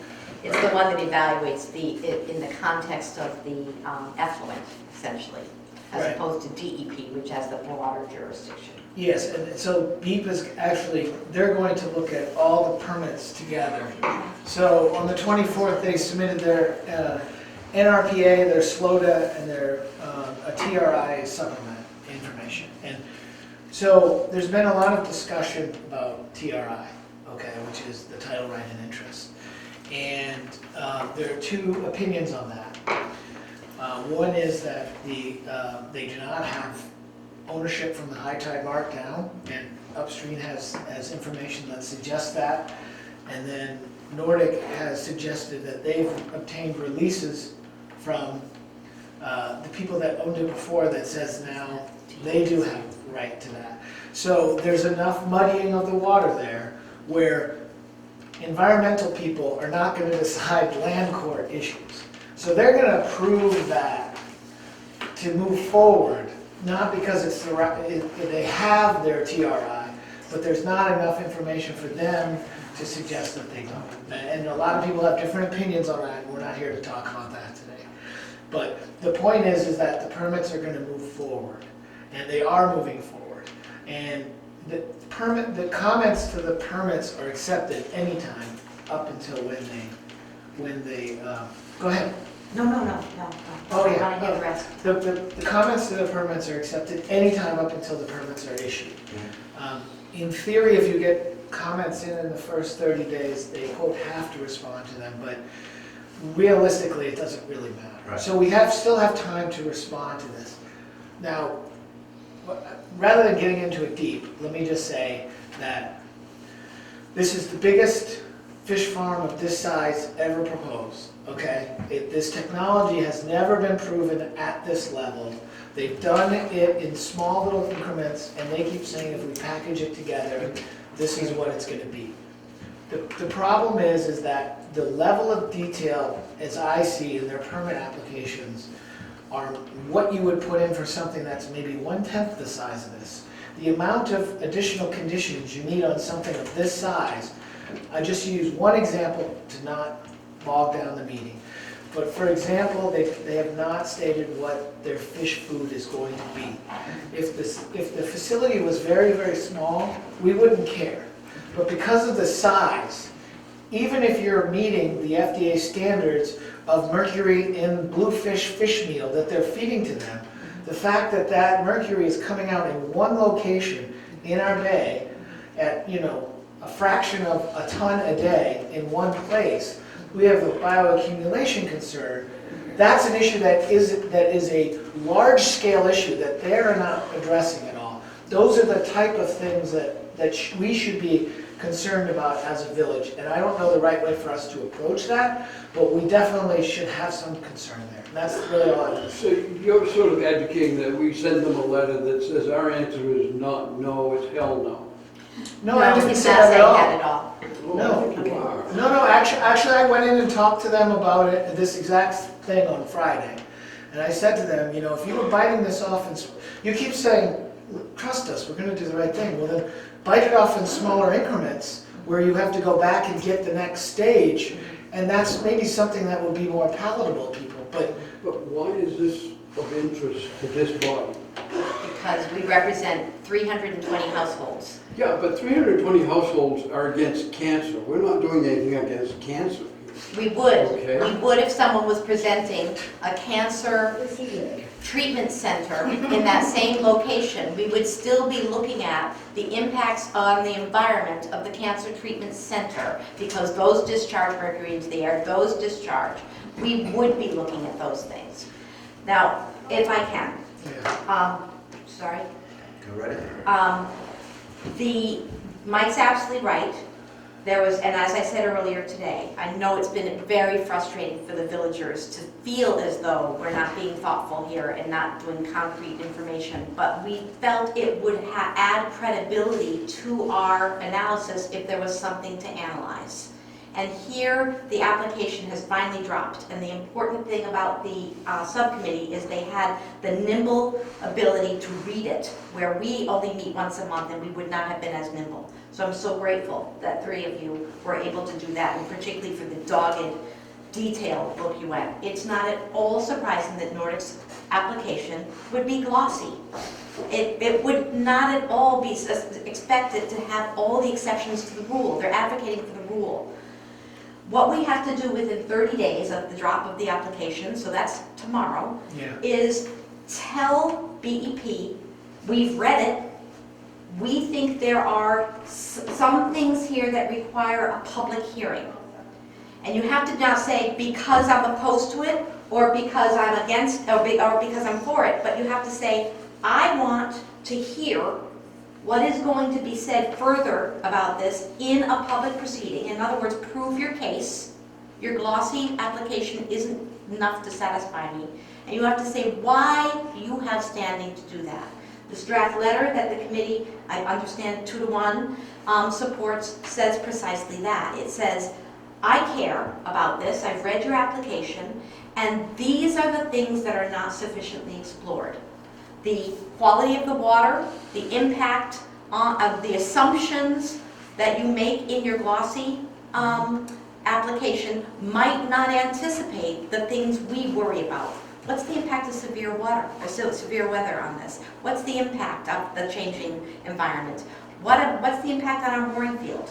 What's the impact on our sewer system, right? It's the impact of dredging mercury 8 inches below the slope. So to get to the end of the story, I think that you all have done exactly what we have to do, which is this application is glossy. We're not telling you that you're right or wrong. We're telling you that you haven't proven it with your glossy application. So a public hearing has to be held. Now, because of the BEP has already notified us, and because you did your earlier letter, luckily we were on that distribution list. And so we know that on June 20th, there's a hearing. We also know that because Tucker, Heidi, is it Heidi? No, Kim Tucker can't be there, they have said, look, our rules are we have to schedule the meeting within 30 days of something. And so it's got to be June 20th, and we're really sorry that Kim can't be there. So we're going to have this public hearing because we have to. That's the kickoff hearing. Right. And that's at the facility, right? That's Thursday. That's Thursday. Yeah, it's to formal, I think it's at their office, I think it's to formally accept jurisdiction. Exactly, but they've said that they won't accept any public comment at that, they won't expect, no one's giving testimony. That's not the public meeting. Right, Yeah, but that's what it to says. start the That's the process. procedural. This Right. letter, which says why it matters to us, is precisely what we're required to do right now, so that we can continue to hear that information. I think to get to the bottom line, your subcommittee, 2-1, suggested that this letter had the right tone of voice and what you felt comfortable signing. This is what we need to do. Otherwise, we've done exactly what the people who have talked to us in this community have asked us not to do, which is to sit back and make it someone else's problem. We need to be at the table. I support this letter. It's benign. It doesn't have the level of analysis that you might do, but it's precisely what the BEP is asking us to do. Tell us whether or not you care, and tell us why. Not the knee-jerk, but why. This says the 3 reasons why we care. It's enough to trigger the Right. next level of process. And there's nothing incendiary in this letter, Dick. It was sent out to all the overseers also. Yeah, I saw. Michael? Just have one quick point of clarification, John. You said it didn't matter to you if the letter goes from you or not? Did you say? No, I think this letter should go from the president. Yeah, that's right. Which is why we put you on the committee. But I, among other things, since I craft the letters that go out here, I wanted to make sure I was had a hand in crafting this one. Yeah, yeah. So, no, I think it should go out I think it under the signature of the president. Yeah, I think so. Mike? I voted against the letter, and the reason I voted against it was because I felt that there were no concrete examples from things that they have submitted, and we've had 30 days to review, and without those, it seems to me to be a NIMBY letter. Whether it's true or not, it feels like a NIMBY unless you're talking about specific problems that you have. And that was the only reason I did that. I felt that I'm not sure that the letter is worth sending at this time because it's asking for things that we're already having, and it just feels NIMBY-ish. I think it's a jurisdictional requirement that if you want to continue to get the information, Yeah, you need to send this letter within 30 days of the submission of the application. okay. It doesn't, I didn't read it as NIMBY-ish. Okay. I think we all, and for the record, that's not in my backyard, I think that there is that skepticism as to anyone criticizing a project. Mhm. I would imagine that if they were doing this in Casco Bay, we would say, boy, poor Portland, not my problem. It is niche. It is an issue of if they're gonna do this, we need to know more about it.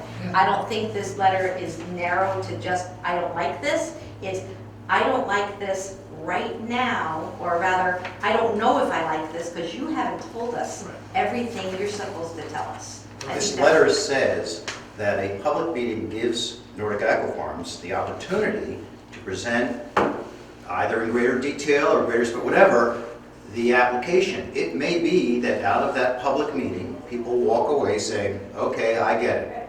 Go ahead, do it. It may be. We don't know until that meeting occurs. And so this is not meant to tilt in one way or another. It's to say, we're concerned because we live adjacent to where you're talking about. This is a fragile environment, everybody knows that, and we want to protect it. And so we think there needs to be a public meeting to discuss this and to see what the ramifications are. And not so much even to discuss and see, but make them prove their case. Yeah. That's what, this is a burden of proof that they have to demonstrate to the DEP. Now, on the right title and interest, which you always call title right and interest, which always gets me confused, different states. The state has said they have passed that threshold. It's a low threshold.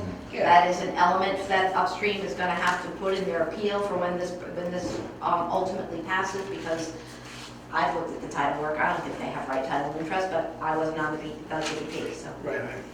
Vicki, were you going to say something? No. So, I guess I'm going to ask the overseers if you authorize me to send this letter. I don't know if we need a motion on that, or this committee is reporting out and saying our recommendation that this letter goes out. I would email it today or tomorrow and mail it at the same time. Can I ask if we can make one modification to address a specific point that Mike made? Sure. Even though I said I would support the letter, if we added, in particular, the application is silent as to the fish food, which will be part of the discharge, I think that's a fair comment to add. Yeah, if we can add a couple of concrete examples, at least one. Let's go with one. You know, I think the 3 bullets there are concrete. They're Yeah, not they're very- complete, but they're concrete. Right. I guess I was looking for it to be more WIMBY and not NIMBY, you know, like why in my backyard, as opposed to just, it seems more not in my backyard. And I don't think they've proven why this is a good location. That's their burden. It's not ours to Well, and I guess I question would that. say also as a litigator that it feels as though every time upstream is candid with the I point to you because you've been so good about sharing the upstream information and encouraging dialogue on this. And so are you in getting the Tuckers here, Kim and Tucker here. It feels as though every time you say, haha, we've got you, you haven't done the fish food analysis, the next thing they do is they do the fish food analysis in a glossy way, but that gets all the people on the sidelines going, well, they answered that question. So tell them this isn't complete, at least from our point of view, prove it, and when you get to the hearing, hopefully upstream's lawyers will have done their presentation in a way that gets DEP to deal with this. I think that there are, one of the other things I'm sensitive about is, as you've heard for 3 hours here, we have very limited financial resources. Yes. And pretty soon, someone's going to be asking us to spend money on this problem. And what we have to do is we assure that we're not spending money on this problem, but supporting those who are asking the right questions like you about this project.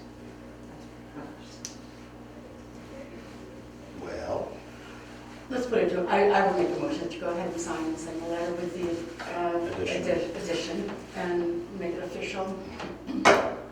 is there a second for that? I'll second. No, let Michael. I'm sorry, it's Michael? Any further discussion? All in favor? Opposed? Abstaining? 2, thank you. Thank you very much. Thank you for that. I know that it was probably like this to go through, right? Yeah. And then it's all good. I mean, I think what's important is that a lot of people don't understand how important this particular, this hearing is, because anybody can submit a comment, and then the response can be as detailed as they want it to be, like you said, the glossy response. And the difference is at a hearing, then you have a rebuttal. You can give the glossy answer, but then there's a rebuttal Right. question that's more specific. Right. And presumably, upstream will be able to say at these hearings that they have to prove their case too. Not on June 20th, Right. but at the process, that's the opening. That's when the process. But I've been to, last fall I went to many of these hearings in Belfast, these public forums, and Upstream's very great at processing. That was a public hearing. This is going to be a Tribunal. yes, it's going to be more of a judicial type of hearing where there's going to be a lawyer asking questions and the person's going to be under oath. I'm talking about the one we're asking for. A public hearing, we're asking for a public meeting. They're great at coming into those and blowing smoke. No, this is the tribunal. This letter says, we think there should be a tribunal. They haven't proven their case on their glossy application. We want to know more about their glossy. It's a higher level public hearing. Yeah. Town of Northport issues? Not really. I think they passed the thing that they can have grow houses in there at the election, but other than that, I think that there's a new select person. Right. Yeah, which is, Janine, yeah. I did go to the town meeting, Yeah. and I would like to point out that Patty Wright won an award. I saw that in the notice. So, yeah, so that. She that was very Round of quick. applause for Patty Wright.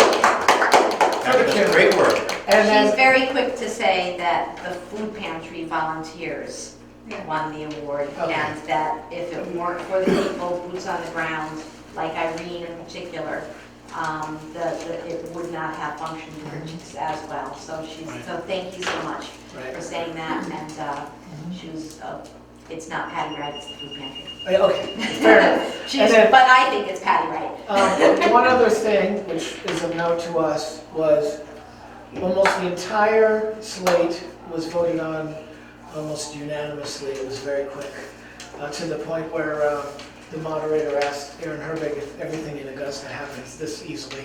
The one thing that the selectmen were split on, they voted 2-1, was giving us our $25,000 rebate. So one of the selectmen is not interested in that and has said that. And that's the new guy, right? No, he's still on there. So now we have another one that's new, which is Ginny. So she knows how well it works. Yeah, so I'm just saying that's something to consider, that there's that. So that's all I have to It's say. not automatic. It's not automatic, and you should be thinking about that. Right, and I think that Amy did a good job in anticipation of the meeting, seeking out information from Steve and you and me about what's it for and how did it happen. And we have an advocate there, because the people who understand what it's for vote for it, but it's a matter of education. Yes. We can't be complacent, because if you don't want your taxes to go up, that 25,000 has to pass. That's it. Any other questions on town of Northport issues? Any meeting attendees would like to speak on what we've said, or anything that you have anything to say or add to? You have another hour. No, we don't. And if it's I realize that. Well, of course, I went to the meeting yesterday. Right. And I have been in touch with some of the aspects of that application. I think Nordic, in the first place, have not been truthful at all about any of the information they have in their application, but that's another story. But there is so much there to be concerned about, and I don't understand, you're saying it doesn't concern this community. I own property here on the waterfront. This bay has the possibility of being totally destroyed by some of the things that they revealed even yesterday. And what does that do to this community? It doesn't matter what your taxes are now, because you won't even have a house to sell for any amount of money if this bay dissolves into what I believe could happen with this project. It's a 30-year project. Enormous project for only 30 years, for heaven's sakes. My cottage was built in 1895. I don't want to interrupt you, but I will say, do you have comments that are specific to what we've discussed at this meeting? Because I don't want to. Well, I'm sorry that you understand that. I mean, I understand. I've been coming to these we've meetings all for owned land. 35 years, and I'm so sorry that you Yeah. don't have time to listen. No, I think we do. Let me tell Okay, you. all right, I apologize. I I'm happy to apologize. sit here. I apologize. And I won't bother you with all my concerns. I apologize. One suggestion to get the public involved in whatever you do here for this community is to collect all our emails and at least let us know what's going on. We're in the dark if we don't live here all year. Totally in the dark. Now, you gave me a website today, and I will go on there and find out exactly what you're telling us over that website. Dan can give us alerts, that would be very good. But not living here, but owning this property for 35 years, there used to be much more communication between this body and the people who live here. And I'm disappointed that that's not going on. But I thank you for your time, and I think you ought to double your salaries. I'm sorry, I disagree. I don't think that communications was better years ago. I just don't think that's, Well, tell me how many people were at the meeting even 30 years ago. I was there, and there were 100 people at that meeting. You Which told me there meeting? were 30 what this meeting? past year. The annual meeting. The annual meeting. There There were were about like 75. 90 people that show Well, up. I do have to say that every year I hand deliver a notice on the annual meeting to each one of the 300 plus houses that are in the village of Bayside. I do it myself. And if people choose not to attend the meeting, that is their decision. I can't make somebody come to the annual meeting, but I make sure that every year I put a flyer in every single door. So, and we put it up on the website, and everybody knows that it happens once a year. People can choose to attend or not attend, but we can't say that it's for lack of effort at this end. How many cottages are rented in consideration of the 320 houses that you're mentioning? Are they mostly rentals, or do people, I mean, I know there's only 20% of the community, as far as I knew years ago, that live here year-round. But how many people use their cottage instead of renting it out every I don't know. There's a good statistical analysis that I think probably we should do as part of the governance committee review in the zoning, because of course that makes a difference. And I personally, and I know that all of us appreciate that you sat through a very long meeting, but I hope that you see that that's a reflection of the very hard issues that we grapple with monthly. And Danny is a great resource to putting voluntarily on his website all the information, including the download of these broadcasts. So you can sit down tonight and watch that 4 hours all over again. Okay. Thank you. Thank you. Our next meeting is at 8 AM again, Sunday, July 14th. Sounds like a lot of stuff happened between now and then. A reminder that July 1st is when committee reports are due to Mandy for the annual report. I don't know what I'm saying. Anything else? Before we close? Hearing none, this meeting is adjourned at 20:12. Thank you.